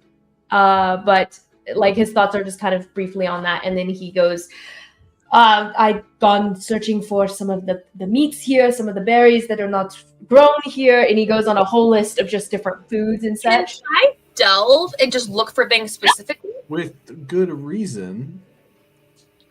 What reason? And good question. I don't think he said that part out loud, though. So if you say that, but yeah, I don't know why he said that. It What is is it? I think he was meta saying it though, right, Jared? Oh, that was telepathic? Yeah, Ty is Okay, yes. letting mind all of us basically right now. Oh. He rolls a saving throw, and he does fail as she digs deeper. For she'll go ahead and go for that line of reasoning. What Raoden should be paranoid about. Did you want to ask her directly for something specific? Just to. I mean, can she just look and like specifically to see if he's hiding, like if he's connected with someone he shouldn't be, or like doing, has ill intent toward Raoden? You know what I mean? Like, can she, or does she have to look something related to what he's thinking about? If it is, then the paranoid is probably a good one. So, I would say go ahead and give me more of a narrower choice of field, like just a narrower field of focus for her to look into. Just looking, I guess, looking specifically for if he's helping somebody to gain access to the grounds or disrupt something. Okay. Specifically. Perfect question. Yes. Perfect narrow focus. She looks in for that. What you hear / see as she's telepathically connected you to this, she can understand that when he went down to go to get other foods, other vegetables from different parts of the town, on his way, he also made the trip wider to where he passed one of the beacons. He didn't take a lot of time, but he kicked down one of the beacons as he walked past. And he does this, and Ty feels a sense of guilt as he does so, but also kind of like a brushing hands of the deal as well, and walked past. And currently he doesn't seem to feel guilty at all because he is not aware of anything untoward having happened. I'm afraid you're gonna have to take a pause on the food, sir. What exactly of my performance has been unappealing? I mean, kicking Unprofessional. down his protective beacons isn't exactly what I consider to be up and up for. He's just, Lord, I don't know what you're talking about, man, but I should get back to work. And You he see turns. this? I lost my eyesight so I could gain eyes everywhere. I know. She's It's weird that you know weird, like, I think across the staff, it's spread out enough that you guys have weird abilities, and you specifically know things that you should not sometimes, definitively. And he just kind of, like, stiffens a bit, turns back. Who Raoden told sent you to do that? Oh, go ahead. Sorry, DM. No, he just says Raoden sent you for this, not that. I mean, I think he cares about the food, but there's also other things. Significantly less about people getting in here to kill us. He brushes his hands, waves at one of the other kitchen helpers, and motions at the food, and he walks down the hallway, slowly enough that you guys can follow. I'm following. Yep, we're going. Yeah. He walks you guys over to a side room that seems to be his own kitchen, like his chef's kind of personal study or office here. Pulls you into it, closes the door. It's kind of crowded now with all of you in it. And he's kind of a thicker guy, but he leans against his own desk.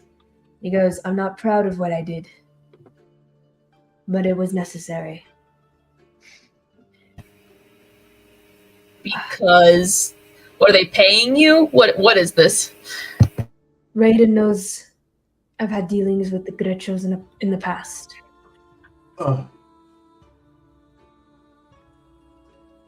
What do the I'm gonna need a little bit more. Why'd you kick over a beacon? To help them get in?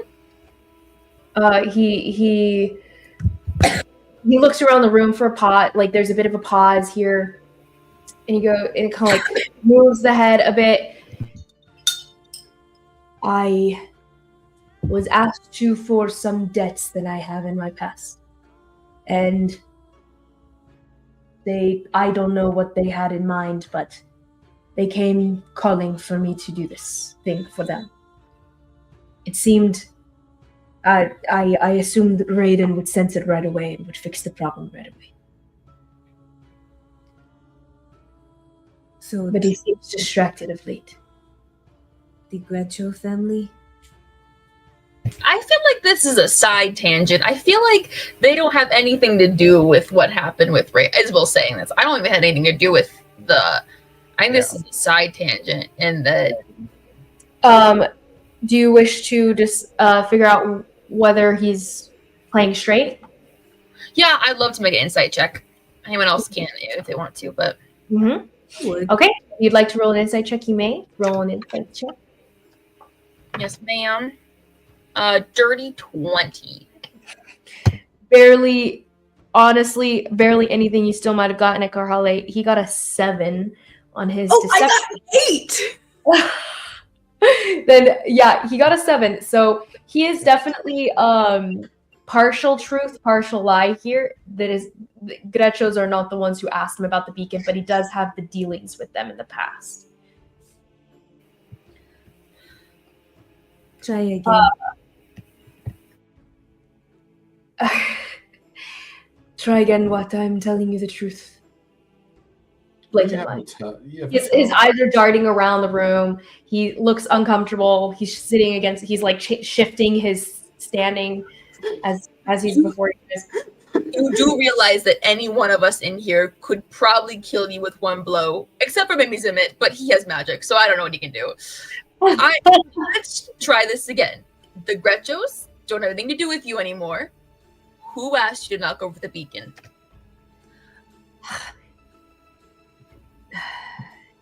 Again, I've said this earlier today. It's not worth your life. Just tell us. Would you like nightmares for the rest of your life? It was. I It can was provide that. it was the warrior shadow or whatever of Princess Raoden, the Vamar family. Of the I don't know the context. I was approached by her warrior and told to do this.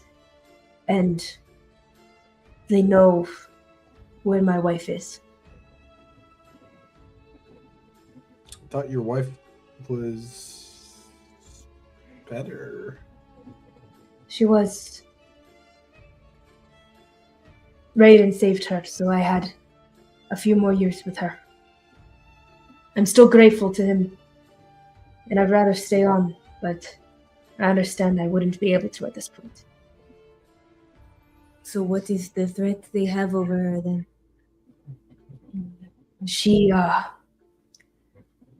I saved enough money to bring her back, or ask a local church to bring her back.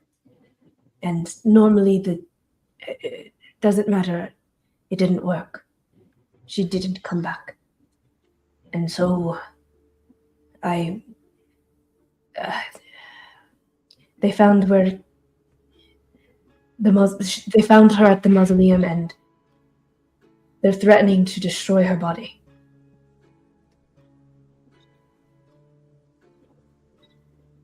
Did they say why they wanted you to knock over a beacon? No, they just threatened me and my wife's state. And if they can't destroy her body, she'll never be able to be brought back. Even in the future, when it could be possible. When the gods decide that they are willing to free her soul, it will happen. See, this is why you burn your dead. This is why. Because then they're Chindia around haunting you. There's no Chindi, you superstitious fool. She is unwithering. And that is the closest thing to life that she can have now. And soon she will have another life. As they say, she will bloom again. As who says? The Unwithering Mausoleum in Kel. Do anyone know what that term means? Roll me a history check to see if you do, if you're familiar. Oh gosh, I'm not gonna know. Karhalle has lived in Cal. 16. Ooh. Wait, was it history? Vaguely, Zimmit. You are familiar vaguely, Zimmit. You haven't been over there, but you've heard of rich people here in town. What did you get, Karhalle? 18. 18? I also got an 18, actually. 18? Oh, we all rolling for this? Yes, if you'd like to. It's the Unwithering Mausoleum. 17. Okay. The other Unwithering Mausoleum with a 17. Actually, all of you guys would know this at least pretty well in different forms. And so, Karhalle, you've probably just heard of it in town, down in Fort Akuri. Konari, you've probably heard about it just perhaps in whispers and gossip in Tal, this dramatically terrible, heretical thing to do, almost blasphemous to Taylor and honor itself, and Tal, even at the monastery, you might have heard whispers about this. And then ShySprout, you may have heard of this in the smaller forms of best shot would be animals that have traveled, birds that have gone before that way and have whispered and gossiped about it themselves, and you've overheard these conversations. So your grasp on what this place is probably the most vague, but what you all know it to be, the Unwithering, is a mausoleum where the name mausoleum is almost incorrect in of itself, because no one there is dead, so to speak. Or no. They are all dead, however, they're kept in stasis to where they don't decompose. So they're not embalmed in coffins. They are kept there perfectly preserved for when they can be brought back again.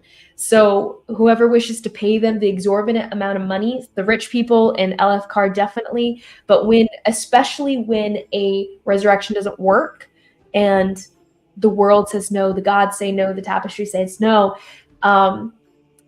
they can pay to keep their body from decomposing and therefore have the opportunity of raising them in the future, if at all possible. And different people can keep other people on stasis for other reasons. Perhaps they weren't even resurrected. Maybe they didn't have money for that yet. Maybe they needed to save, or maybe they didn't want to bring them back right away.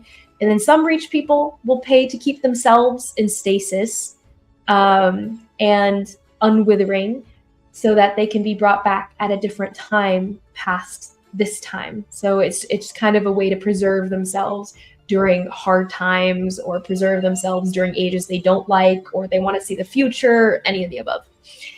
But it's a very wealthy thing to do. And so he's probably funneling all his money into that. Everything he makes here probably goes into keeping his wife's body preserved there. That's kind of sad. I'm not gonna lie, I meant joke. Wait. So how long ago did you knock over this beacon?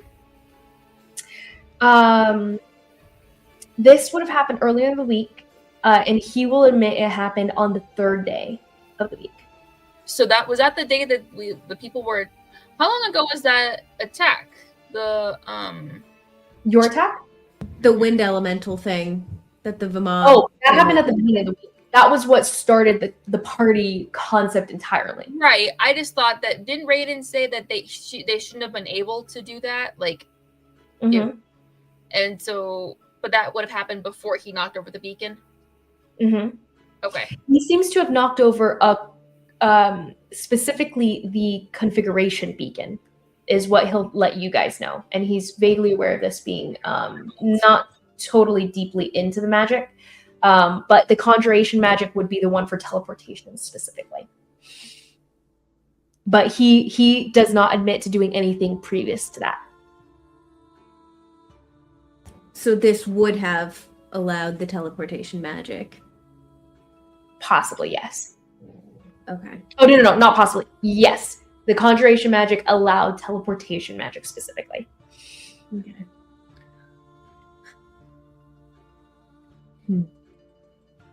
So now I'm wondering how that family did get the attack earlier in the week still. But anyway, I guess that's beside the point. Hey, is the party lineup? I think so, because Ty's letting us. Konari connected to no one. I don't think so. No. Oh, okay. Well, I thought you said that Ty connected to all of us to hear his memories. Connected to Konari. Okay. Then I would open up. I would open up the party line and tell the other, or because that makes life easier. Okay. So. Yeah. Okay, so all of this is related to everyone. All of his thoughts relate to everyone. Everyone knows his thoughts, but him knowing that you guys know. I think our answers are above this guy's pay grade. But so he wasn't responsible for the first attack? How did they get here in the first place then? Maybe I there's don't a think dagger any. person? I don't think anyone got through his teleportation wards. They could have gotten through the forest and summoned the thing on the inside. But I thought Raoden said they shouldn't have been able to do that in the first place, though. I don't. Do I look like a wizard? Okay, but the point is, this No. seems to be the truth. Oh, go ahead. Oh no. Oh, go ahead. No, I was just saying that is a good point. But- Yeah, and this seems to be the truth. So, or at least what he believes.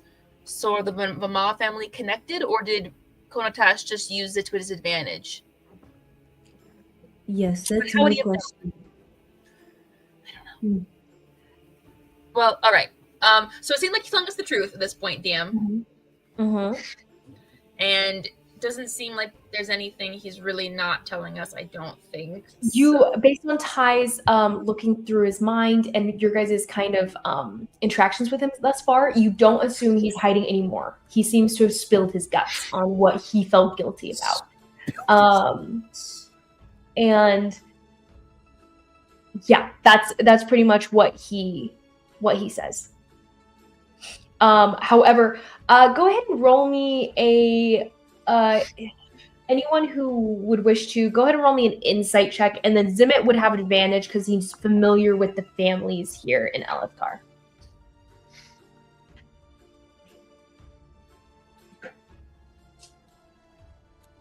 $16 for me. A 16. I'll roll 2.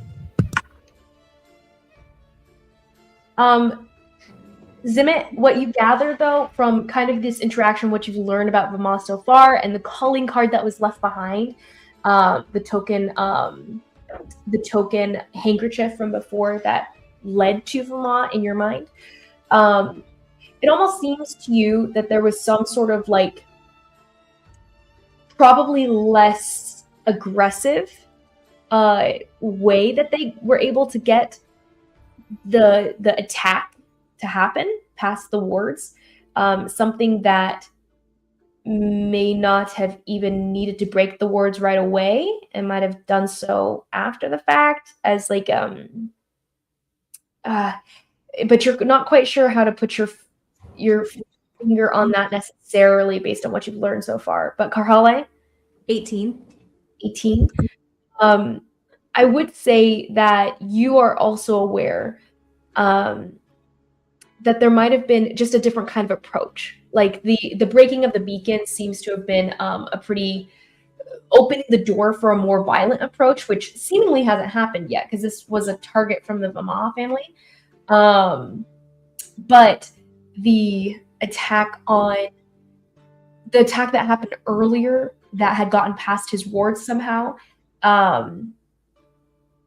might have, like you had said, rings more true. What you had said rings more true, that perhaps they had just barreled past them, somehow not striking up the alarm, but you're not sure exactly how that would have happened either.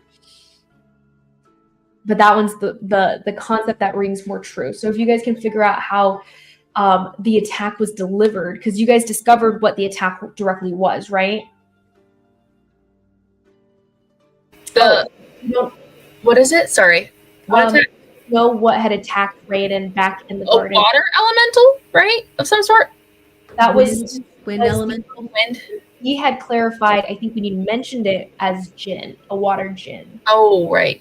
It on his own, using one of his own magical instruments. And that water Jinn, I would say for Nari, what was your insight check? 15, I think. A 15. Okay, since you're the only one with this knowledge, I think it would connect, is that the water Jinn, well, roll me a religion check, Konari. A religion or arcana check. If you would be even familiar with the concept. I don't know if you Yeah, those are Konari's strong suits. Actually, I'm proficient in religion because I guess I considered her to have like an acolyte background. So 18. Yeah. 18 is good. Okay, so then with that 18, I would say you know of the concept of the Jinn, these like elemental spirits of sorts. These elemental spirits that can do crazy powerful magic and everything, and they're maybe more myth and legend than something that you see anytime soon. But you had heard that the Ati had close contact with a flying an air djinn. Jaskier had some close contact with it. And so this would be referred to as a Mareed, and the Mareed was they have names, and so your conclusion is that the little jug, the little pottery flask that was being searched for, perhaps was the Trojan horse that housed the attacker on the way in, and would have been able to go past the wards easily without striking anything. And so now Raoden has it. And they want them read, but he doesn't know where. You guys haven't seen the jug. It could have just been broken though, and hadn't been spotted back then. Wait, I'm sorry. Say that again. What'd you say? You guys don't know where the jug is, but it could have just been smashed at a separate time anyway. So, but they, as far as they know, it came in the jug. So that's what she was looking for. And so wherever he trapped the Mareed, which is probably called Rayon, I guess, that's what she's looking for. Interesting. Okay. So that's why they knocked the beacon down, so she could look for it, maybe? I don't know. But what I thought this was Diana asked her to get it back, because Diana wanted it back, and she's not part of the Vamah family. That's true. Oh my gosh. This politics is crazy. This is the wrong character for this level of politics, Liz. And where is Thea when I need? Where's Thea and Valia when you need them? Yeah, right? Okay. Thea and Valia, we get along swimmingly. On that note, could we take a quick pee break?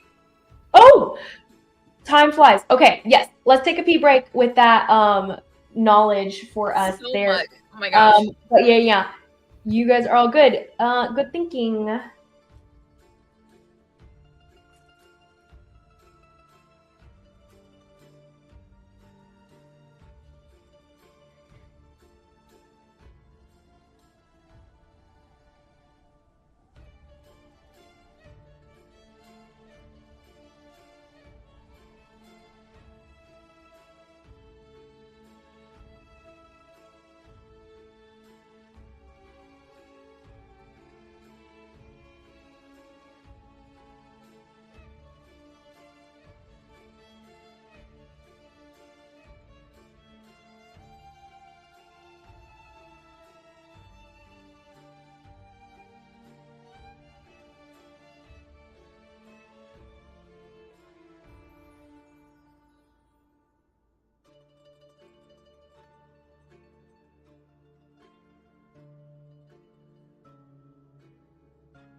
Ferguson. Cutie. He was clawing at my leg because he wanted uppies. Oh, that's adorable. Hi. I love your cats. I love them too. I can't. He's like 6 years old now. I'm like, that's ridiculous. That is honestly crazy. Yeah. Wow. I can't. Oh. Getting too old, buddy. Okay. Oh yeah. No, but they're fun. How old is Jin? She's like, hold on. I think she turns 5 in April. Okay, so We got her in 20. Yeah, we got her in 21 of August, and she was like 3 months. So yeah, it's like April of this year. She'll be 5. wow. Yeah. You guys got married in 21, right? Yeah. So you got her like right after you got married. Yeah, like I mean, a couple months. Yeah, a couple months after, because Aaron was lonely, a lonely loner, lost in aloneness. She couldn't handle it. You already say Right, Aaron? Right, Aaron? She said yes, I'm pretty sure. But then the cat was lonely, so then you need to get a friend for the cat. So, you know. Oh, the cycle. Mm-hmm. Oh. How are you guys looking for like a possible house or for moving? We're still trying to figure out what we're doing, but we want to actually are thinking about buying land somewhere. Possibly in Eastern Tennessee, but it is expensive to buy land out there because everyone wants to move there. I sincerely hate the fact that we move here, and I can tell in just the 2 years of us being here that it's gotten exponentially worse. It's crazy expensive. I mean, everyone keeps saying there's gonna be a housing crash, there's gonna be a this, and I'm like, yeah, but we'll see. I don't know, but so anyway. The good thing for us, surprisingly, I don't know if Aaron's told you about our home loan process, but the first loan we applied for, they were like, yeah, we can't give you any higher than $215,000. And we were like, what? That can't buy a house anywhere. That can't, yeah, it literally can't even buy a ready to move in house. Yeah, so, that's crazy. So we were like, well, that's awful. Then we got an FHA loan for $250, which was better, but like the payments are still like ridiculous, or are still too high for us to do an FHA loan. But we just got back a USDA loan, and they actually approved us for $285, which USDA loans are, if I'm correct, you have to be a first-time home buyer, and you have to buy in a rural area. So there are stipulations to it, but I mean, that's what we want. We want to not live near a city or stuff like that. So we're hopefully looking at a couple houses this weekend and seeing what or how they look, because the first couple that we looked at, I don't know if Aaron told you, they were awful, and they were all, or the two of them that we looked at were $250, and like the house had like stuff. They had a shower head duct taped, like where it connected into the water pipe, it was duct taped. The entire roof in that bathroom was duct taped. The duct work, the little, it looked like they just put cardboard, duct taped the cardboard, and spray painted it all white. That's insane. Awful. That's crazy. And they're asking $250 for it, and I'm like, this is not worth nowhere close to $250. So yeah, so That's wild. hopefully we can find a more or less like a hidden gem out in the Hello. area. Yeah.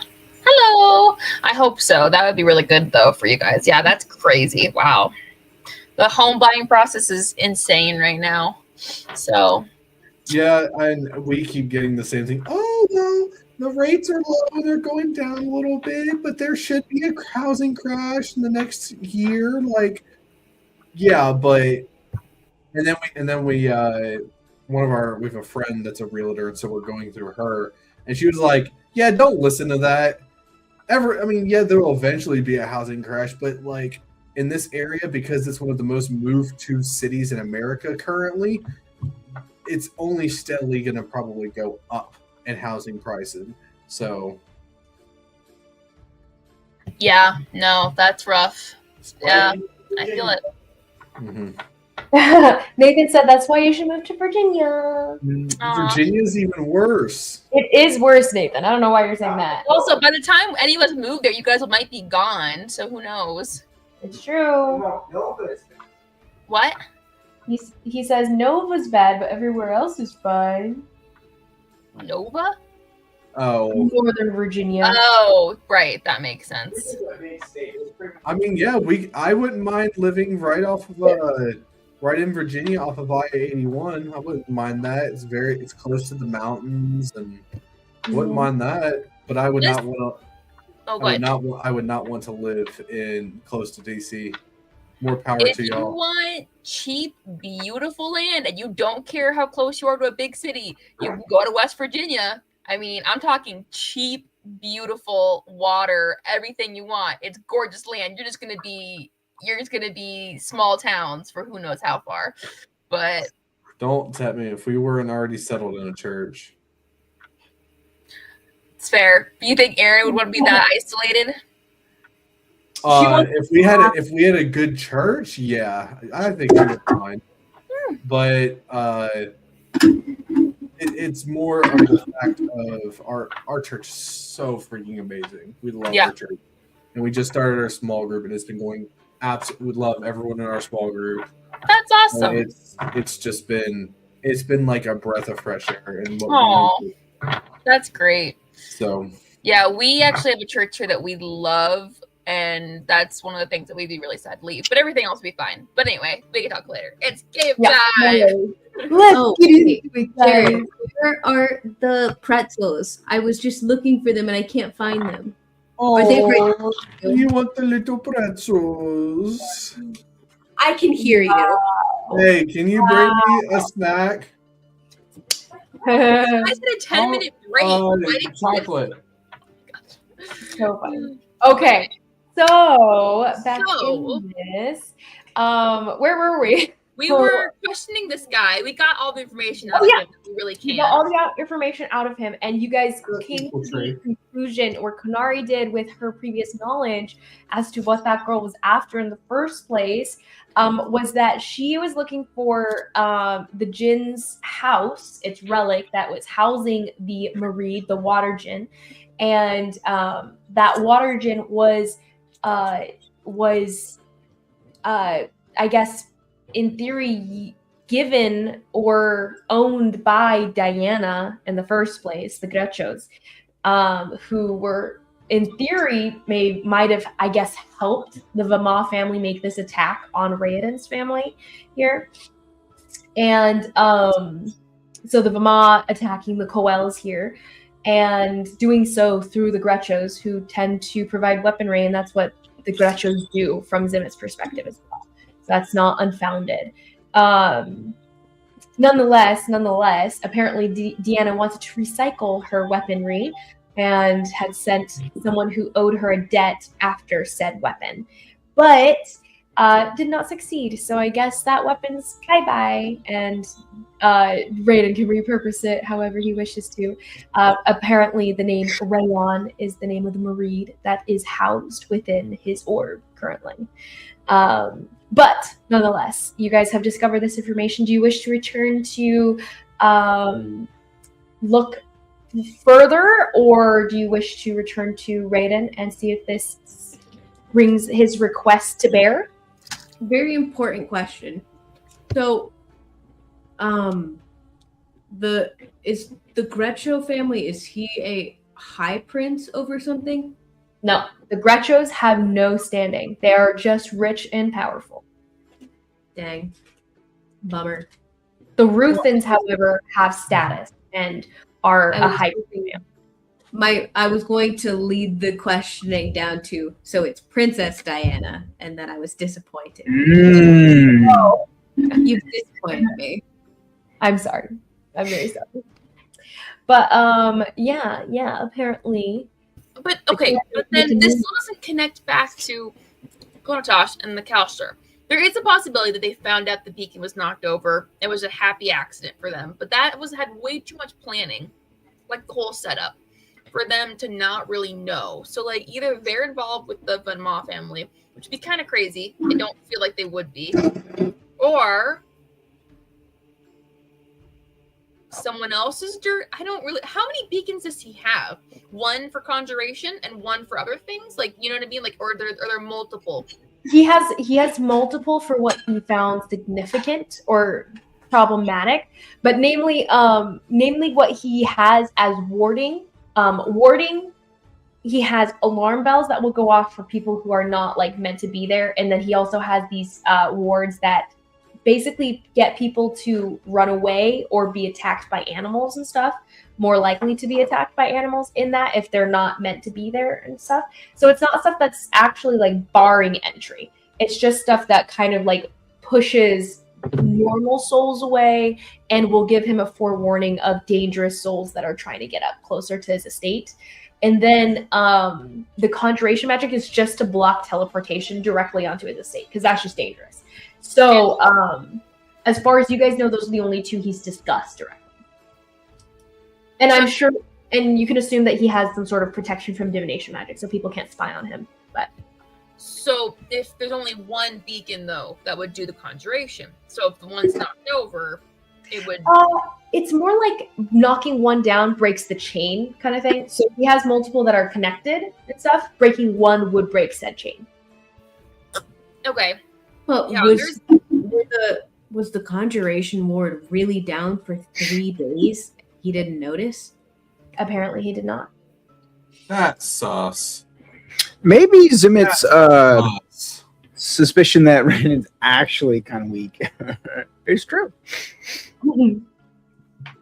And you guys will recall that during that week, he was so frazzled about like he had basically set up the anti-magic, the anti-magic stuff to try to like close ranks and everything. But in so doing, he had taken his focus away from what was going on the outside too. He was running on like no sleep. Like he was very like frazzled. But yeah, but would he really forget something that big though? Like, well, protection? If he had no reason to think that the beacon, the conjuration one, was down, he might not have thought to really check on it. Because he had wards that he had to maintain every like hour, right? Mm-hmm. So those were to get most of his attention. So the ones that were already in place, he theoretically probably wouldn't have worried about because they're stable. He wouldn't have bothered wasting his brain power on it. At the time, probably. And he had also, you guys do you remember that he had gone to check on the wards right at the beginning and they had been fine at that time. And so then that's why he had set up the anti-magic, because he was like, okay, so then I need to make sure to close ranks, not let another magical creature that might have gotten past that whole deal. So he could figure out what was going on, what the plan was, set up this party in the time being to make it look like he wasn't scrambling for defenses, blah, blah, blah. And I think it was just, him just kind of missing something that would have been, or looking inward when he should have been looking more outward. Sure. But it's too much of a connection or a coincidence to be a coincidence. That the beacon that needed to be down was down for what Konotosh was planning. Like, he had to have known somehow. But this guy doesn't seem to know anything. So we could go question the Bama family and see how that goes for us, but we should probably just report it to Raiden. I feel like Aaron wanted to go straight to the Bama princess and Same. beat down her door. Karhalle thinks it would be better to go tell Raiden. Konari thinks it better go to the Bama family and just present Raiden with all the information, but that would probably, Raiden would be really mad. And so... Yeah. I want Sour Patch Kids. Oh, sorry.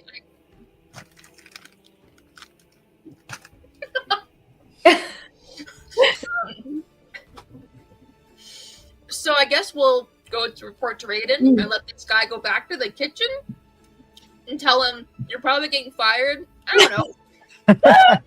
No, I won't tell him that. I don't know. No, She will say, I mean, probably. Raiden tried to fire Funnel during his whole thing. if you So, try to tell anybody else that we know this now, I'll know. And you won't like the result. So, just saying. But wait, I'm not fired? I don't know. Do I look like I know how to fire people? That's not my job. Oh, I'm just the enforcer. all right. Enforcers. All right. I know you've been working for Raiden. I did not understand in what way, but I suppose Well, now I do. Did you by chance have a dream about birds eating you, like hanging in a tree, or I did. They were pecking my eye.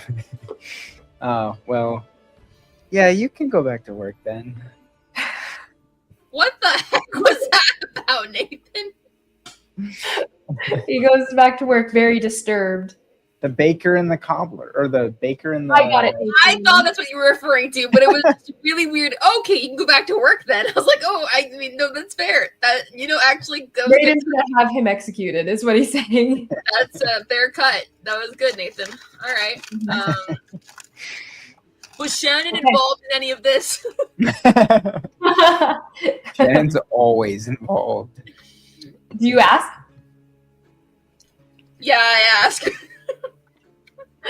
But he turns back very vehemently. No, she had nothing to do with anything. This was all her own father's mistakes. Are you sure? He nods vehemently, but as far as you can tell, it's quite honest. Okay. Well, As we're walking away, I'll say to Konari through the party line, still don't like her. oh, absolutely not. We can just tell Raiden that she's involved. I'm sure he'll believe us over him.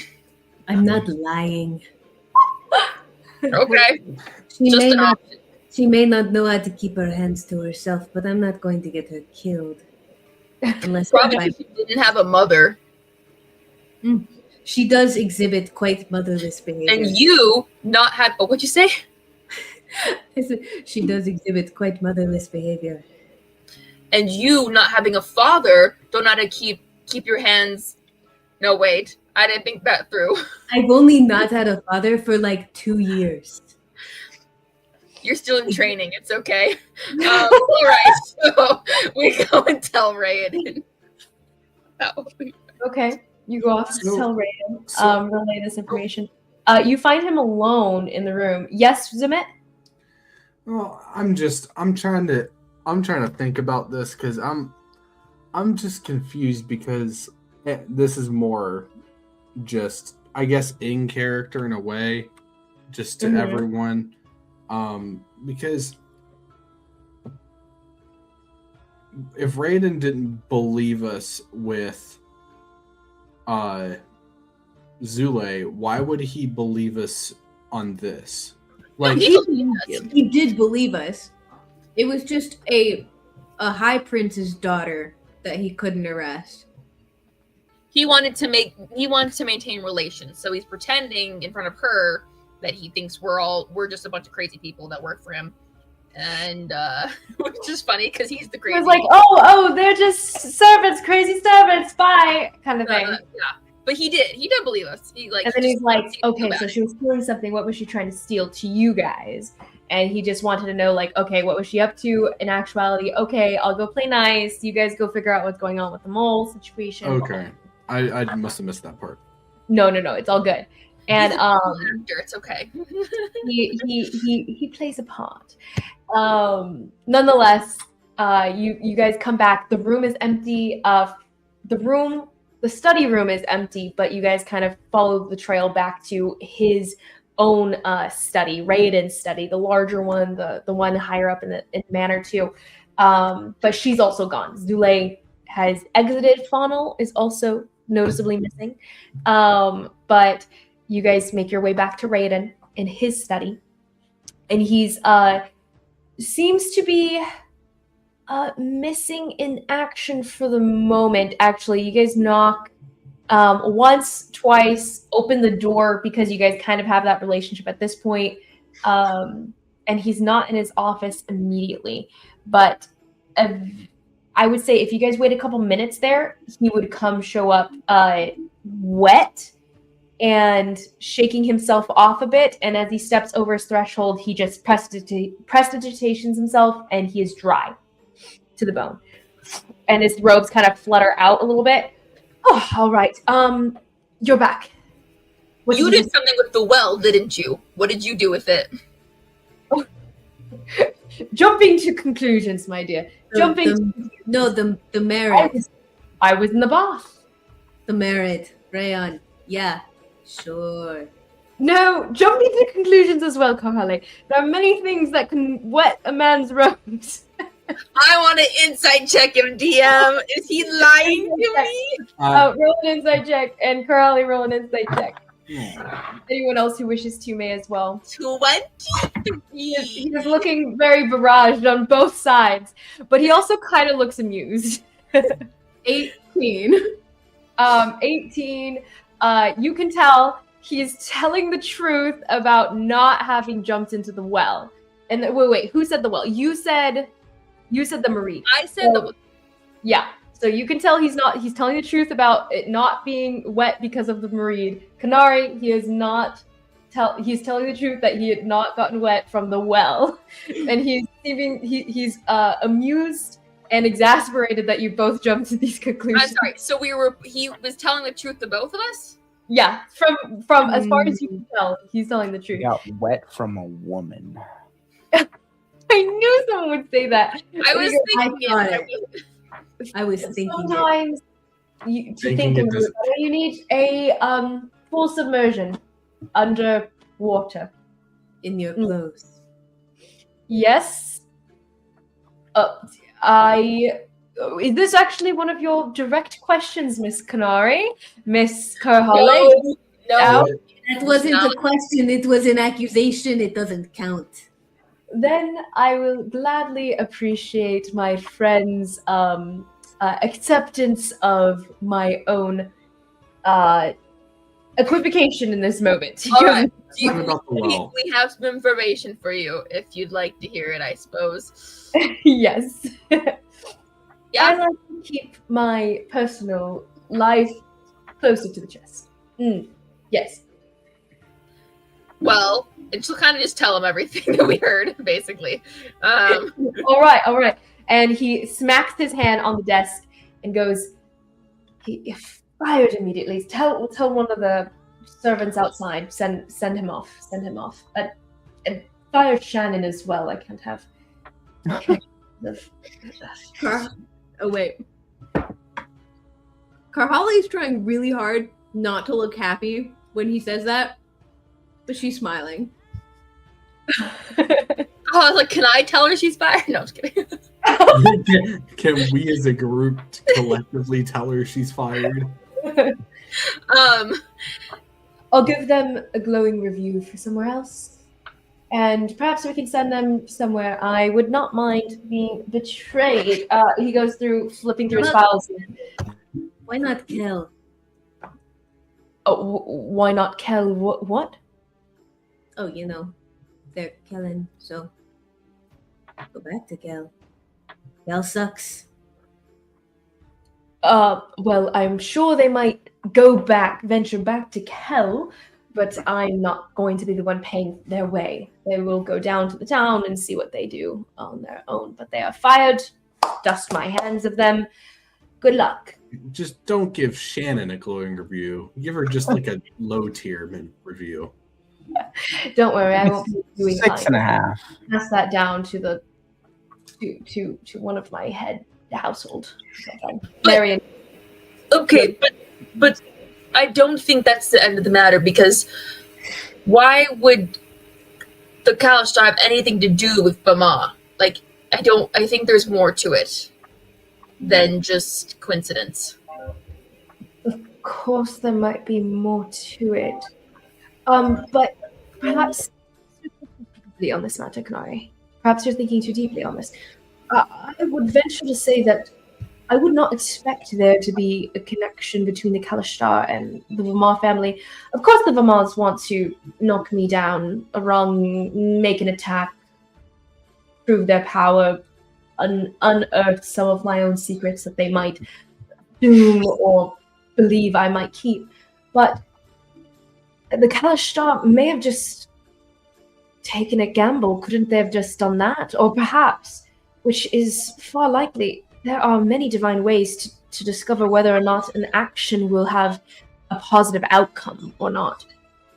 Perhaps they shouldn't. I use divination in that manner all the time. What do you say? Konadash Kawai does not gamble.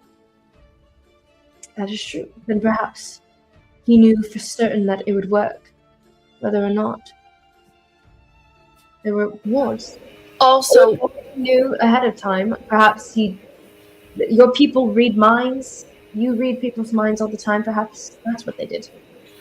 I suppose. I just don't know how they knew where to start in the right direction. But also, if the Ma family went to all this trouble to knock it down, I mean, they haven't done anything yet, except for, unless we think they're the ones who sent Zuli into looking for this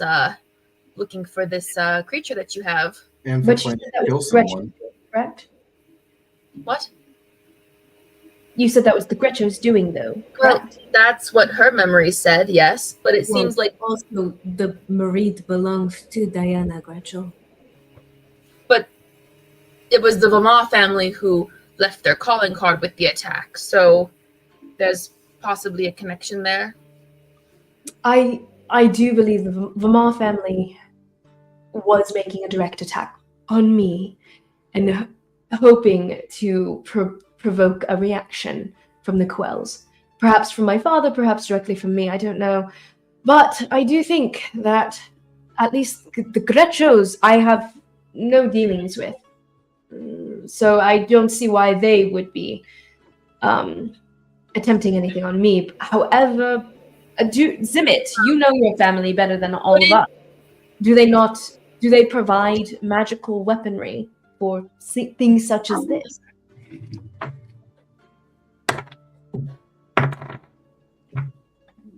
Do I get an advantage?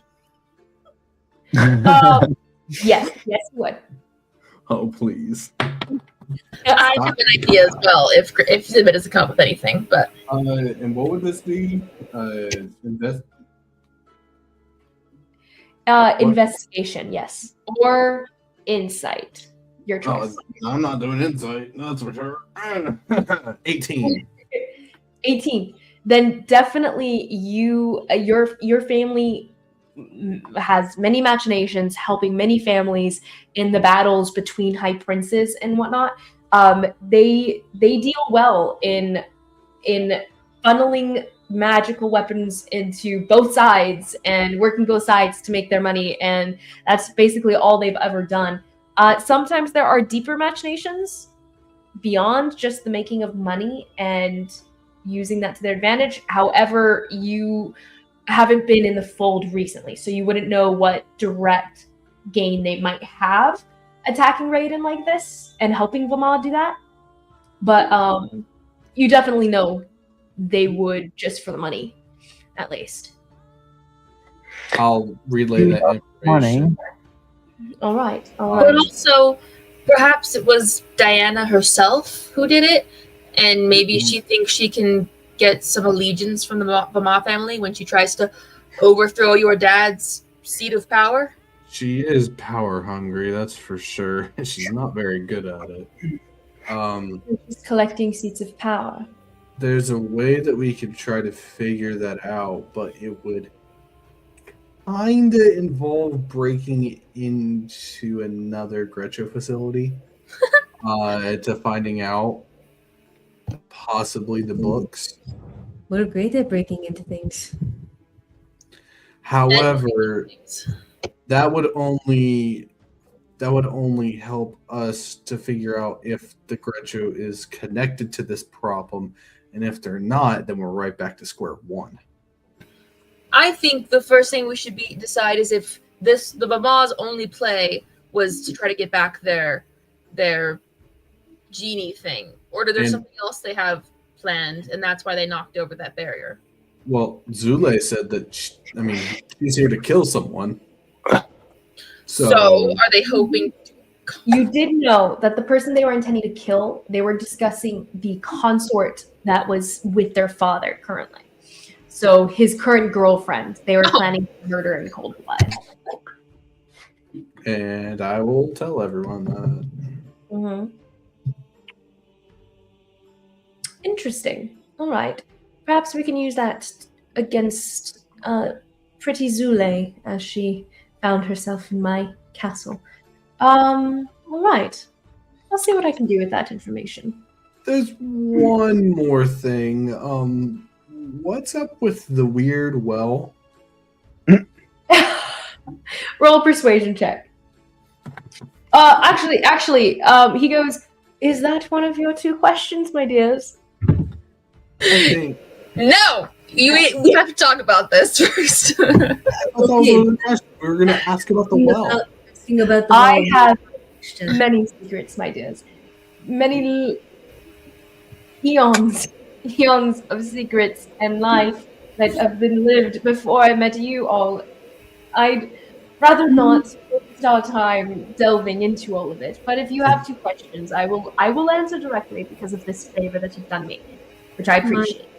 Okay, my questions were either going to be the well, or if there's anything about the Blight that he's not telling me. That's two. We have two questions. No, Konari got one. So that's two questions for us and one for Konari. That's what I'm hearing. He does owe me extra because I outed Zuli to him. Oh. Raoden.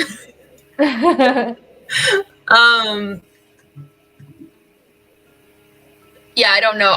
Isabel says we should hold on to these questions and really think what's a good thing to ask, because he does have so much information. I feel like it'd be, but at the same time, like, I don't know when it'll come into play, so we can just ask him whatever, I guess. But I think the only thing Karhalle cares about is getting her tribe back. Dang. And remember, one request I will focus my time on. I do need to be focusing on rebuilding my barriers, of course, but I can focus my thoughts and magical prowess on something else. Do you wish me to focus that on the portal that was just exited? What would focusing on the portal do for us? I could look into it, and if I'm successful, I could possibly find traces of the path that they took, and therefore perhaps recreate said path. But it would be chancy on your part, or well, all of our parts in traveling there. But we can take the chance. Unless you can find a more direct path, this would be a faster one. There's no reason we should go to Adar yet until we have a cure for the Blight. Yeah, I think we should ask about that. The cure. Did you know there's something up with your friend Trigg already? That seems like it was a one-time shot. So, okay, all right. Well, when I am doing something magical and something, and a new rune of mine works, I just figure out exactly what it is that worked and recreate it somehow. So figure out what it is that you did, find a way to recreate it. Simple. You have the answer. Just work the problem backwards and redo it. I don't know if that magic's within your grasp. It was pure light, right, Shy? It's definitely not within mine. So Shy has explained that was given to him from the little god that died. One was dead, gone. And also that he's growing a plant that the god gave him to. You didn't think to maybe mention this. No, he did. He mentioned it. I mentioned it last week. It was very brief and it got overrun. But yes, he mentioned it. He's growing. Well, no, I heard Nathan mention something about the plant. I don't recall Shy ever telling the group this. Yeah, he was talking with the fairies and you guys, and said something about I don't remember. It doesn't matter now. But Yeah, he asked the fairies to help him cultivate it. Okay, that does not constitute telling the group. The group. So Shy just perks up. Oh yeah, I have a plant. So Raoden thinks he can figure out a cure, is what he's saying, possibly, or he can track down the portal and where they came from. He could focus his attentions on one of those things, and he'll come back to you guys within a few days, probably, of looking at either of those. Maybe he does the portal, we do the cure. we could, we don't have to pick one. I am kind of offended, Shy, that you're trying to cultivate the plant and you didn't ask me for help. Well, I mean, I kind of have been helping your plant survive because the ones that you've been working on have been dying, but secretly I'll go in at night when you're No, asleep. they haven't. I Miracle literally can make plants grow by thinking about it. Yeah, but sometimes when you're frustrated or like you and what's his face have had an argument, like you'll do your magic and We like don't argue. well, and you'll be super frustrated and like their leaves will start to wilt a little bit and you can tell. I do get frustrated, but I can tell you it's not with him. Mm, And Shy just comes in, waters your plants for you. It's okay. She's not mad at you, buddy. Okay, all right. Let's keep let's focus here. So we have 2 questions and a favor. What are we asking about? Raoden is currently writing down a list of things that he is looking up at you all and continues writing. Okay. Continues For the favor, which can we not do? Do you think we can do the cure on our own? Okay. For both, we can try. Because I do kind of have this ability that allows me to sense the terrain and sources of water and people within 3 miles. So I don't know off the top of my head how many miles wide the GAN is, but we could just search the GAN and I can just keep casting it until we find water or people. You're saying just to walk the desert and hope that we find it soon. Okay, what was your idea to find the saying dog? if Shy actually has a flower that can be the cure, then maybe we can figure out a cure and let Raoden figure out a way to get us into Adar. Yeah, that's what I just asked him. I thought you said that you wanted to have him help us find a cure so we could look for Adar. No. I was saying I have an option to try either, but I do think our better shot is the cure. Oh, great. We're of the same mind here. Perfect. All right. Yeah. Okay, and then I guess we can ask about the well. Is there something, Isabel's thinking now, is there something that we feel like we should ask Raoden that he hasn't been totally upfront with us, though? I feel like there are things that we're like, Man, I wish we knew this, and Raoden just never told us, and I can't think of what they are right now. We could save one. We could save a question. I think we should save a question. Maybe we should save both. I mean, do we want to ask about the well? Are we all very curious about the well? We don't really want to know about the well. Yeah? I mean, Zimmit, we were going to ask the well? I don't care. We can do that. Ask him about the blight. I mean, I figure if he's not trying to think about the blight, that's just dumb because we're the only ones actively doing anything about it. Yes. So I figure he'll probably tell us. But that's just my 2 cents. I don't know. I really don't. I don't know. He's crazy. He is crazy. That's fair. And he can be pulled in different directions too, to where he will have oversight. He is only mortal. All right, my dears. I have here a list of things and perhaps tasks I would like you to do for perhaps future requests from you to me or questions answered from me, of course. But what is your 2 questions and a request? The request would be to help us find our way to Adar. And the question is, what's up with that creepy ass well? You briefly touched upon this well, and yet it's taken up much of your mental capacity at the moment. Why are you so curious about said well? It's kept off to the side to keep it under wraps so it doesn't hurt anyone. Well, I suppose it might have some sort of weight to you, Miss Konari. Perhaps it is a recent failure of mine. By recent, I mean within the last 100, 200 years. But just a couple centuries ago, I was experimenting with whether or not I could transport myself to the ancestors' homeland, of course. Melkor was part of my whole slew of research that I did into the quarry. But obviously I failed. It's just... I don't exactly know what I did, but I broke something, and now it's goes somewhere else, and the haunting place it is needed to be barricaded away from the world. So I keep it locked away.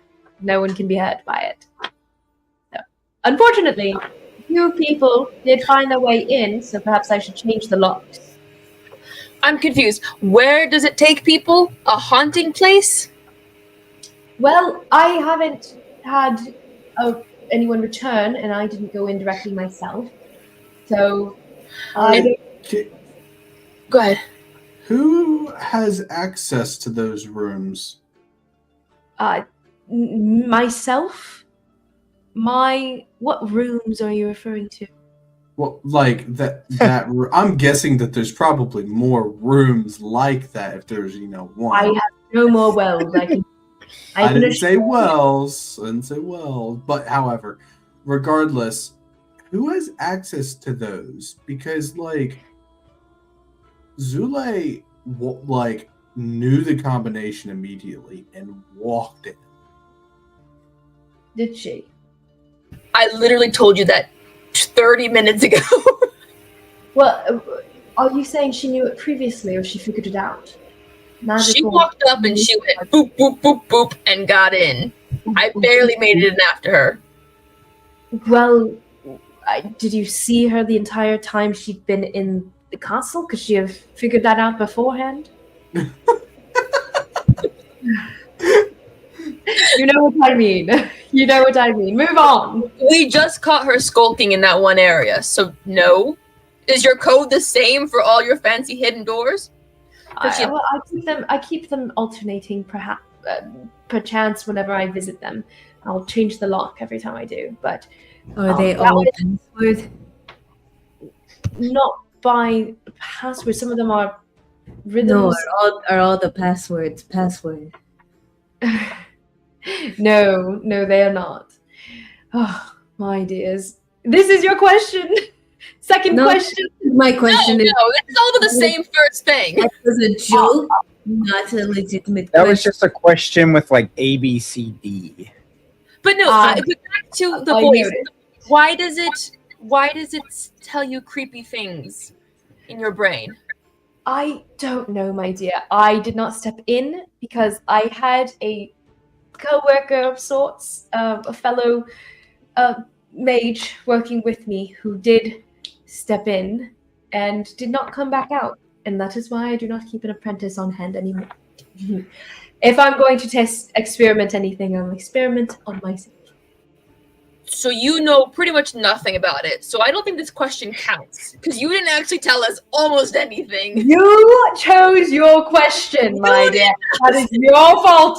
You asked about something that I gave you all the information I have about it. I failed in opening a portal back to Dalcor, my ancestral homeland, and whatever I did, I still don't quite understand, and would rather not delve into because it killed a friend of mine. So it doesn't. It perhaps I could look into it if you wish more information for yourself. But that is all I have. I call it the abyss. Sometimes I cast things that I don't wish to be around anymore inside for the hell of it. Sometimes when I'm drunk, and that is the only reason I ever visit there anymore. Konari, you hear through the party line, Karhalle think Shannon. She doesn't say it. It's just like an absent thought. Whoop. Okay, all right. Second question. We're saving our second question for one that's a little bit more useful, apparently. All right. I I suppose still have my third question. I get a third. never agreed to this third question, my dear. But all right, fine. I don't want to have this boil over into a problem. What is your final question, my dear? Your personal question. Oh, hold on. I'm also thinking about that one. I just want it noted that I have one. So, what do you want to say? I should do something useful with my time then. I shall go observe the remnant threads of the portal, shall I? Goodbye. Do you worry about the Vermoth family or anybody else at this moment? Well, I have many enemies, all combating for me at any moment of any time. I assume they'll probably make an attempt on my life soon, and I'll leave the barrier down long enough so that they can think they've succeeded. But now that I'm aware that something's coming, I won't be surprised by it. He snaps his fingers, and some, like on the sides of the rooms, you guys see some of the jumbles of armor that attacked you guys way back when he was going evil, and a lot of them and start to like build themselves up as he speaks to you guys, and he's starting to kind of like flow his hand, conducting the magical momentum of the personal guards that he's setting up currently. I don't normally walk around with them, but today I will. Thank you. All right. Do you want us to go question the others, or are you good now? I believe I'm satisfied. I don't think there's any other avenue. I'll keep my eyes and ears open though, and perhaps even my thoughts. And he waves another hand, and you see his eyes kind of sparkle a little bit, and you hear, no, you don't hear it, but you get the feeling, you feel like the small tendrils of magical fingers reaching into your mind and listening to your base surface thoughts. He goes, useful. And he steps out.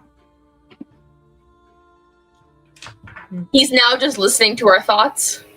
Yeah, he's just gonna have detect thoughts up for as he passes downstairs. Not specifically ours. I was like, our thing's gone. He can't just do that anymore. No. All right. So now what do we do? Wait. What the? Is Raoden gone? He's walked out. Yeah, he's down the hallway though. You could, in theory, catch him. No, I definitely don't want to catch him. You guys want to go look at something fun? If by fun you mean Shy's plant, I would like to look at. I'd like to look. What at are we that. looking at, Zimmit? I mean, it's that fun room that I told you about earlier. What? I don't like the way that you said fun room. Yeah, a guy in high school told me that, and it was not, in fact, a fun room. What? What? Hold up. That's a bag we need to unpack later. Emphasis on later. Yeah. The little relic room deal. What? The relic room. That I said. Oh, yeah. No, I gathered. Well, I mean, we can't take anything from it, so You said you wanted to learn about some things, and we might be able to learn about some things there. I wanted to learn about a way to cure my tribe. Yeah, there's two things there that are definitely blight touched. Well, then why didn't you lead with that? Follow me. You show them the way, going through the steps. By the way, Zimmit, do you try to re-up your sea invisibility, or do you just take them back by memory? Say it again? Do you wish to turn on your sea invisibility, or do you just bring them back by memory, which you can do easily enough? Oh, yeah. I'm definitely just by memory. All right. So you lead them back down the hallways, not too far off, actually, as you're making your way here. However, you do have to take a pause in Alder's study and open the little book to the page, say the word, make your way back to that room so that you can even have the opportunity of putting in the pattern for it. And as you do so, the door slides open, and you guys look in on a reddish hewn room with stone walls across, and inside those walls are inset shelves stuffed into them. On the top shelf, there are a handful of scrolls and a handful of tomes, and on the bottom shelf, all along the sides of the walls here of this small rectangular room, only about maybe 20 to 25 feet across, and it's more narrow than it is long, or more narrow than it is wide. But on these shelves, you guys just see multiple items spaced evenly across. And there's some sort of magical ambient lighting that's lighting up each of these relics here. There's a range of relics. It's currently trapped. Well, I wasn't going to touch it. Which one's the floor? The floor's trapped. Okay. Well, which one's the blighted one? The sword and the mask. Oh, I do like swords. Can I look at both of them? Yeah, you can definitely look at both of them. But the floor is trapped, so you have to be careful not to step on it, on the trap. Can we figure a way to disarm it? Yeah. Go ahead. Roll me an intelligence. Go ahead and roll me an investigation check. As Karhalle, you move to step forward. He's like, "Wait, I know this," and he bends down to search first. 18. An 18 is very good. You are able to locate the runes that had sent up the red steam from before, poisonous steam, and you're able to figure out how to disarm them. But it's going to take some quick movements of yours. So go ahead and roll me a Thieves' Tools check. Do you have Thieves' Tools? Yes, I do. Okay, then give me a Thieves' Tools check. I'm also proficient in Thieves' Tools. Perfect. Then you may add both your dex and your proficiency to this. Our last thief was much prettier. It's a long time ago. So, what do you mean by add my dex and my proficiency because I think isn't that just what the No, for Thieves' Tools, you add your dexterity modifier plus your proficiency bonus to the roll. Okay. That's a natural 20 for 25. Oh my gosh. Okay, so quick work. He like twiddles the fingers, moves some of his small thieves' tools here, and slices the runes at the perfect angles at the perfect time so that nothing is set off immediately. And then he stands up and he can take another step forward. Do you wish to check for more traps though? Always check for more traps. Okay, give me a perception check. Perception or investigation? Yeah, investigation. Okay. I was like, oh, not perception, please. Where is it? That's a little lower. It's a 14. 14 is not quite enough, so you think you're okay going through. So you think you guys are good to step forward. I could just run on the walls to the outside of the room. I don't really know. Well, I would just like to look at the Blight touch ones with my eyes. Yeah, you can definitely step forward. The way is clear. Okay, I'll step forward. Unfortunately, it's a low roll. And with that, as you step forward and you get closer, you do feel a burning sensation on the base of your feet. Go ahead and roll me a dexterity saving throw. Ooh, dirty 20. Oh, a dirty 20 is pretty good. Okay, so you realize what's happening as it's happening, but your feet start to glow this amber red, and you jump back just in time and still get the brunt of some of the burning effect as the floor beneath you turns into the shape of lava, or into a shade of lava. It almost becomes see-through. It's almost odd, the encounter itself, because roll me an intelligence saving throw, but you are still burned as you jump back.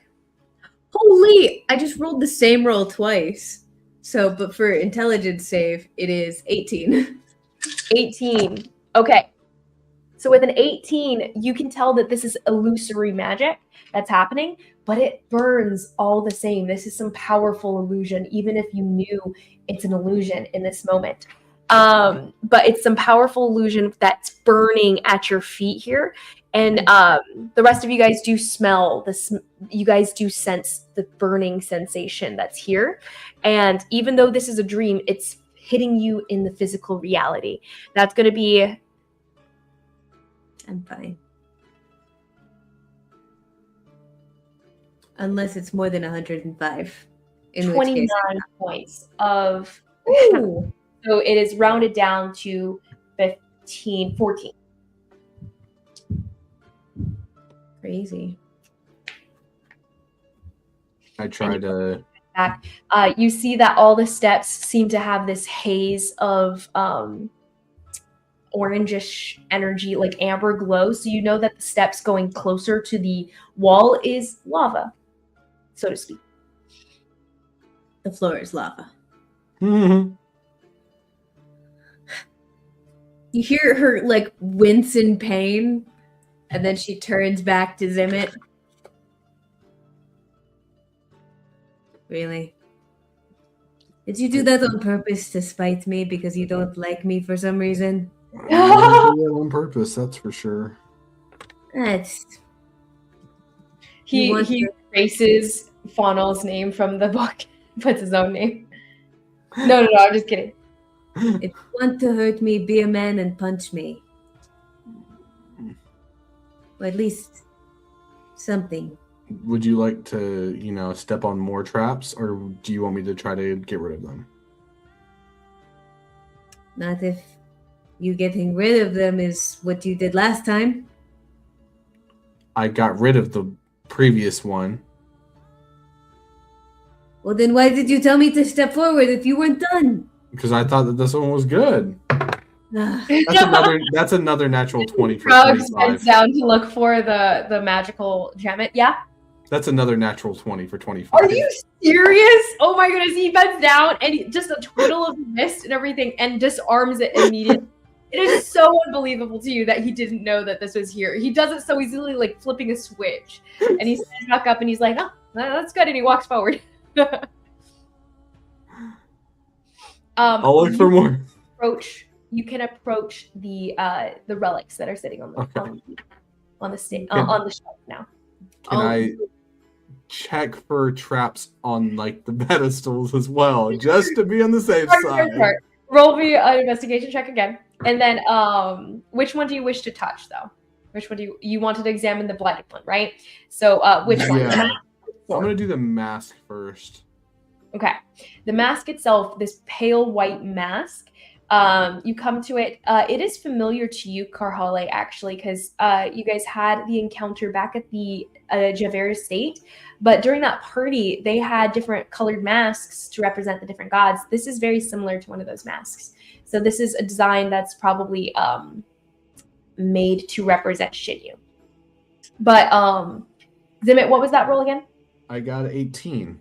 18. Okay, then you are also okay. You are able to notice that there are each individual mask does have their own, each individual relic does have their own associated magical enchantment, but instead of a actual trap, it is actually a magical location spell. So when they leave, he'll know it's moved and can come to get it again.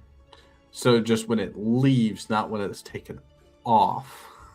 Roll me an Arcana check. You'll have to double check that. I think she meant when it leaves the pedestal. Oh, I was thinking like when it leaves like the room. I got a 13. A 13? Yeah, you're not sure if it's the pedestal or if it's the room. Okay. And then I'll just ask Karhalle, do you want me to check another? Or like, do you know anything about the mask or? I mean, they look vaguely familiar. Do you pick it up, Karhalle? I'm not touching it. No, he just said it was blighted. Oh yeah, Zimmit. Why would I There's no visible evidence of this. This is based on Zimmit's understanding and senses. Yeah, you told me it was blighted. Why would I touch it? Can I get like? Is there a way I can like reach out? I'm trying to like reach out with the blight to try to get like recall information about said item, not like actually moving it. Do you get what I'm saying? Like trying to see its past. How can you do so? Well, because it's He's blighted. making a reach. Yeah, I'm making a reach because it's blighted. Seeing if the connection with the blight and my connection, I could possibly roll to see if I could possibly get like history. I will say history on it. you can try to understand the context of the blight itself, and maybe even feel how long it's been there, but you wouldn't be able to gain too much as far as details. So I think you would be able to sense like whether the entire thing was like the entire thing is made out of the darkness, or if the entire thing, or if it's just like touched by it versus, and for how long. You'd be able to tell those things, but I don't think you would be able to tell the circumstances behind it. I'll try. Okay, go ahead and roll me a insight check with advantage. Can it be Arcana? Yeah, sure. I'll take Arcana. Yes. Arcana. Mm-hmm. Oh. I can't read that. Why can I not read that? My brain. It's a 1. Thank goodness it's not. The first roll actually was, but Oh, no. not the Uh-huh. brain. Can you not tell the number? Just tell us the number. I can't do math. Just tell us the first number. 14 plus 6. Oh, dirty Dirty 20. 20. Goodness. Dirty 20. Goodness. Okay, so with the dirty 20, you can tell that it's been blighted for a long time. This is an ancient artifact, and like based on your own senses and how old the darkness that you met was, it's older than the well that you had been in and the darkness that you had met with. This is more akin to the darkness affecting the shadows in the ruins near where you had found like a home base before. So this is some pretty old blight here. The rot, it's ancient. And so the blight that you guys have been experiencing thus far has been pretty new, pretty fresh, so to speak. This has been an aching wound for longer than any of that. I'll let them know that information. Mm-hmm. And as a side note too, it is not made entirely of the darkness. It is touched. It is barely touched, almost like it was infected, similar to Konari or Karhalle touching and getting blighted earlier before. You weren't fully overtaken by it like Trigg. You were just infected, so to speak. It was just lapping at your soul. Mm-hmm. What about the sword? The sword is dripping with the darkness. Zimmit, you can tell that just from across the room, but you can go and touch the broken sword if you wish. Yep. I'm going to do the same thing. Okay. You come to the broken sword, and it seems to be a very heavily magical sword to your eyes, but go ahead and roll me a similar check. Go ahead and roll me an Arcana check to determine Light's age and level. I don't know why I just thought about. Did you say anything about advantage on the previous one? Yes. No, not for the Arcana check. I don't know why my brain just like thought about it. I didn't. The insight check would be I think you did have advantage. I think I did give you advantage. Okay. Yeah. Well, then that kind of changes my other roll for the other one. The other one, I just rolled at advantage, and that would have been a 25. Amazing. It would have been the same amount of information you had with the 20. You had made the DC of the all that you could have gathered with this kind of check. Okay, and then sword. Same thing. It'll be a DC 20. DC 20. I did not get it. Unfortunate. What was the number, however? 10. A 10. Okay, yeah. You cannot tell. It is somewhat overwhelming, actually. So it's hard to grasp at it without getting close enough that you would actually be overtaken by the desire to absorb it into yourself. So you kind of back off and can't quite look at it for very long. So it's a little too much. It's a little too much for you right now. You're a little fresh off of your last hit. Mm-hmm. But nonetheless, this broken sword, you can go ahead and roll me perhaps you wouldn't have any context for that. I feel like you would Is it have like my sword at all?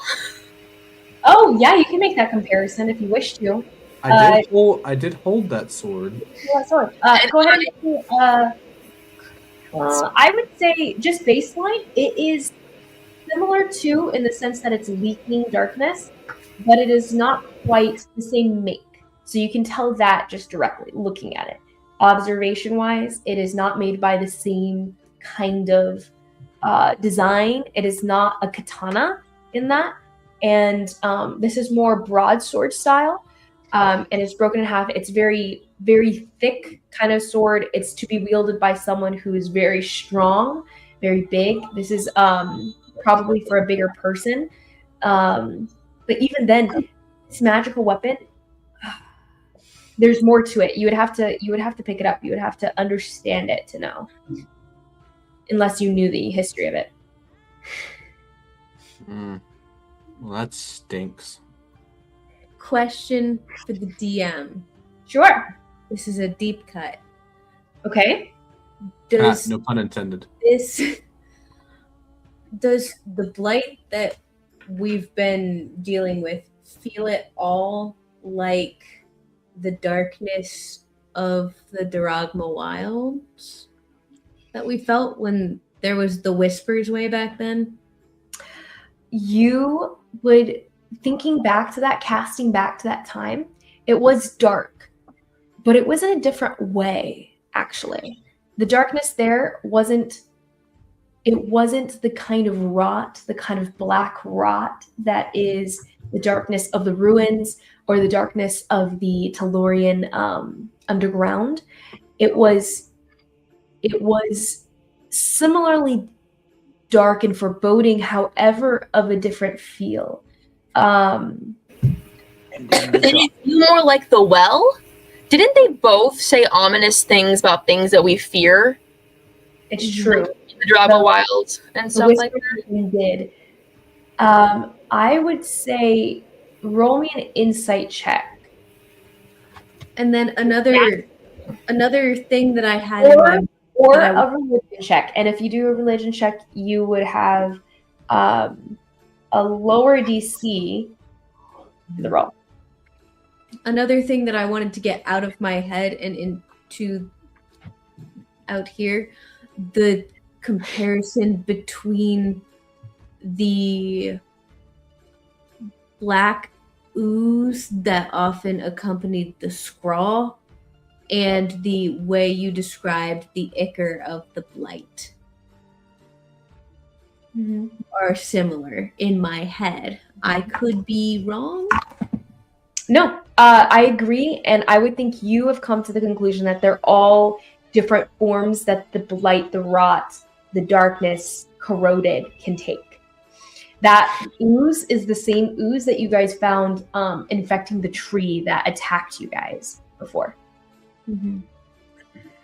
And then ShySprout put to rest as it died. Right, yeah. Oh, and to recall, the tree felt bad for attacking you guys when he was that was so sad. Yeah, and then we tried to put it back together, and then Karhalle almost died because she was helping Shy put the tree back together.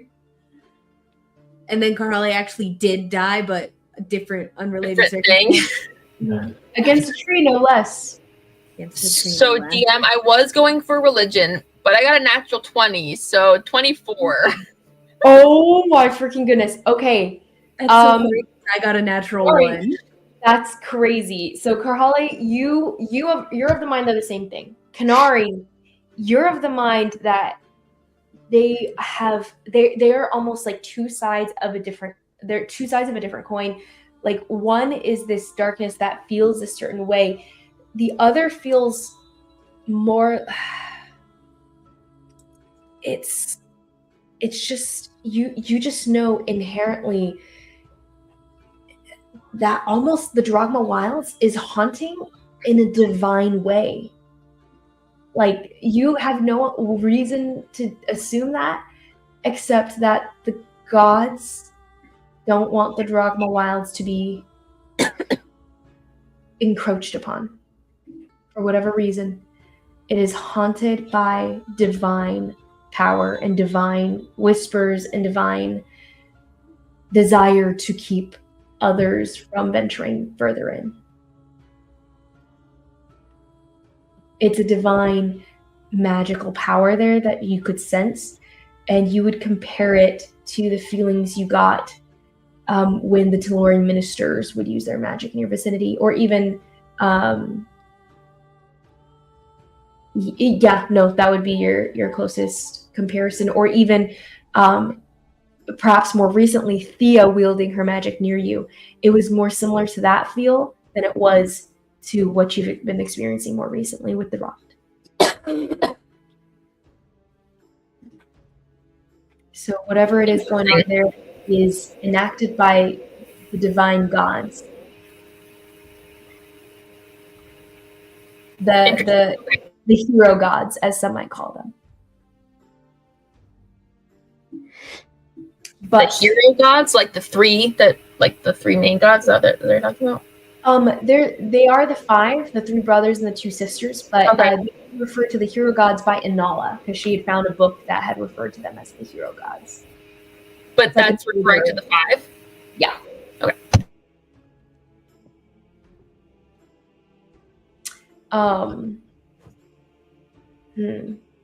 Yes. So all that to say, though, Karhalle doesn't realize that Konari does, though you can share that. And what was the line of inquiry before this? I lost track from. We were talking about the dark. What the heck? Aaron was talking about the oozing darkness and the tree, or you were talking about the tree. But Jared, are you good? So Ferguson got in my lap, and then he saw my little D20 die, and as soon as he saw it heat, his ears perked up, and he went and smacked it off the table. That's so cute. And he rolled a 14. Even better. That is so adorable. Okay. Any other questions about things you guys have experienced or come upon? I just wanted to, I think we were just talking about like the vibes of the sword. Oh yes, the vibes of the sword. Back to the swords. Yes. So all that to say, this sword does feel like the shadows from before, like similar to Konari's sword even, but of an entirely different make. But yeah, if you'd like to do some of Arcana check on the sword for what it can do, that's probably all you could really understand from it. You wouldn't really know the history unless you guys had some sort of like legend lore ability. Hear me out. Nature check. Nature check. Blight. Nature. Not quite the same, unfortunately. In a sense, opposite. I shall roll. Go ahead, Zimmit. Roll. Arcana check. Zimmit, you will have disadvantage though. You would have to get closer to it, and you will be distracted by your desire to pick it up. So choose your poison. You'll have disadvantage from being further away, but safer from the power of the draw, or more danger of the draw and straight roll. But you guys hold me back just in case. That way I can get a straight roll. I'll hold him by the scruff of his neck. And I'll do the little like Jackie Chan to Jaden Smith where he like leans him over the water. His nose is like barely touching. Okay, cool. He leans down, close, but not touching. Go ahead and roll that Arcana check at a straight roll, and I'll have you do a Charisma saving throw after. Okay. Oh, that's a good one. 21. A 21. Okay. You understand that this sword is a divine source of power, actually. This sword is some sort of made like powerful weapon, and to the level of a god's weapon. Your only comparison would be the weapons being wielded by the light and dark avatars from before. Those creatures. This broken sword, however, seems shrunk. Like it's so small, but just your understanding of the magic that seems to be encasing it, or even some of the runes that are etched on it, seem to be of divine context, and you can just tell it holds a lot of power, though being broken. And you get broken? the idea person who wielded it was far larger than any mortal creature is. So you tell me I'm this So close. small now. It's almost like a shriveled up raisin of its original form. I'm this close to getting a god weapon. Oh, You are not. I need to roll a god charisma saving throw, don't I? Oh yeah, totally. Charisma saving throw. This is the one time I really just want to roll in that one just to see what happens. No. No. As much as I hate to tell you, it wasn't a nat 1, but it was a 4, which gives me a 13. Oof. Okay. Well, we are holding him back though, and he's not that strong. You're already holding him back, and you see Zimmit like, oh, this is cool, guys. As he leans back in and he reaches up a hand and you reach out to catch it. No. No. Do I have to try to resave? We're No. pulling him back though. We're like, come on, get away from it. You want it. And as long as you're in this room, that's the only thing you'll be able to focus on. Oh no. Time to go, buddy. Time to go. Well, I guess we'll try to get out, but it probably won't work. Look. Yoink. Yeah, he definitely did not do it. It's like picking up the cat and just like, all right, we're out. By the scruff of his neck, yeah. Yeah. Literally by the scruff. Yup. Go, Karhalle. She drags him out. The door will slam shut. Do either of you guys want to examine some of the other items or touch anything? Go ahead. Was there a light sword? Real good. There was no other. Let me double check. I'm gonna say, was there a light sword like the one that? Well, I can't actually see anything, so probably not me.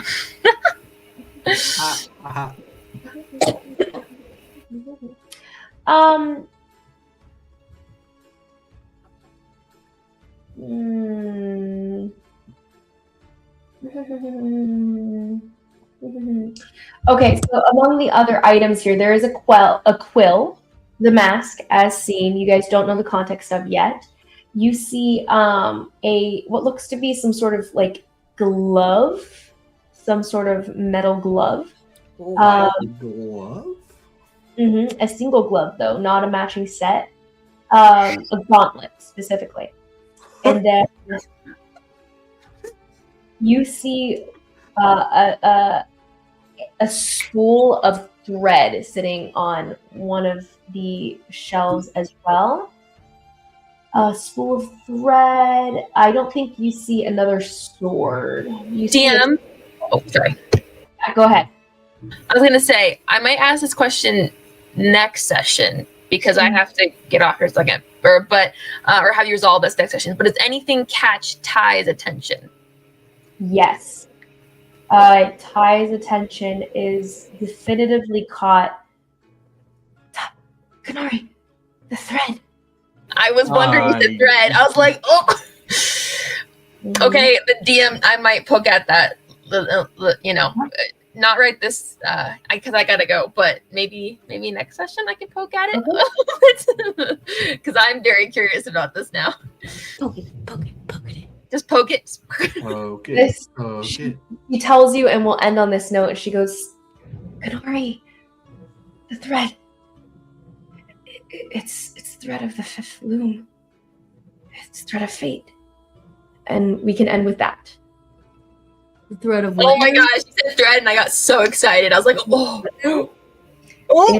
And she says, "It is thread of the fifth loom, the thread of fate." So, of the different looms, there could be one of which is the loom of fate, and that thread is what you use to. That's so cool. She's talked about the looms before, I think. I'll have to look through my notes for this, though. That's interesting. Very cool, very cool. Okay, we'll come back to this next time, and fun time. And peace out. There it is.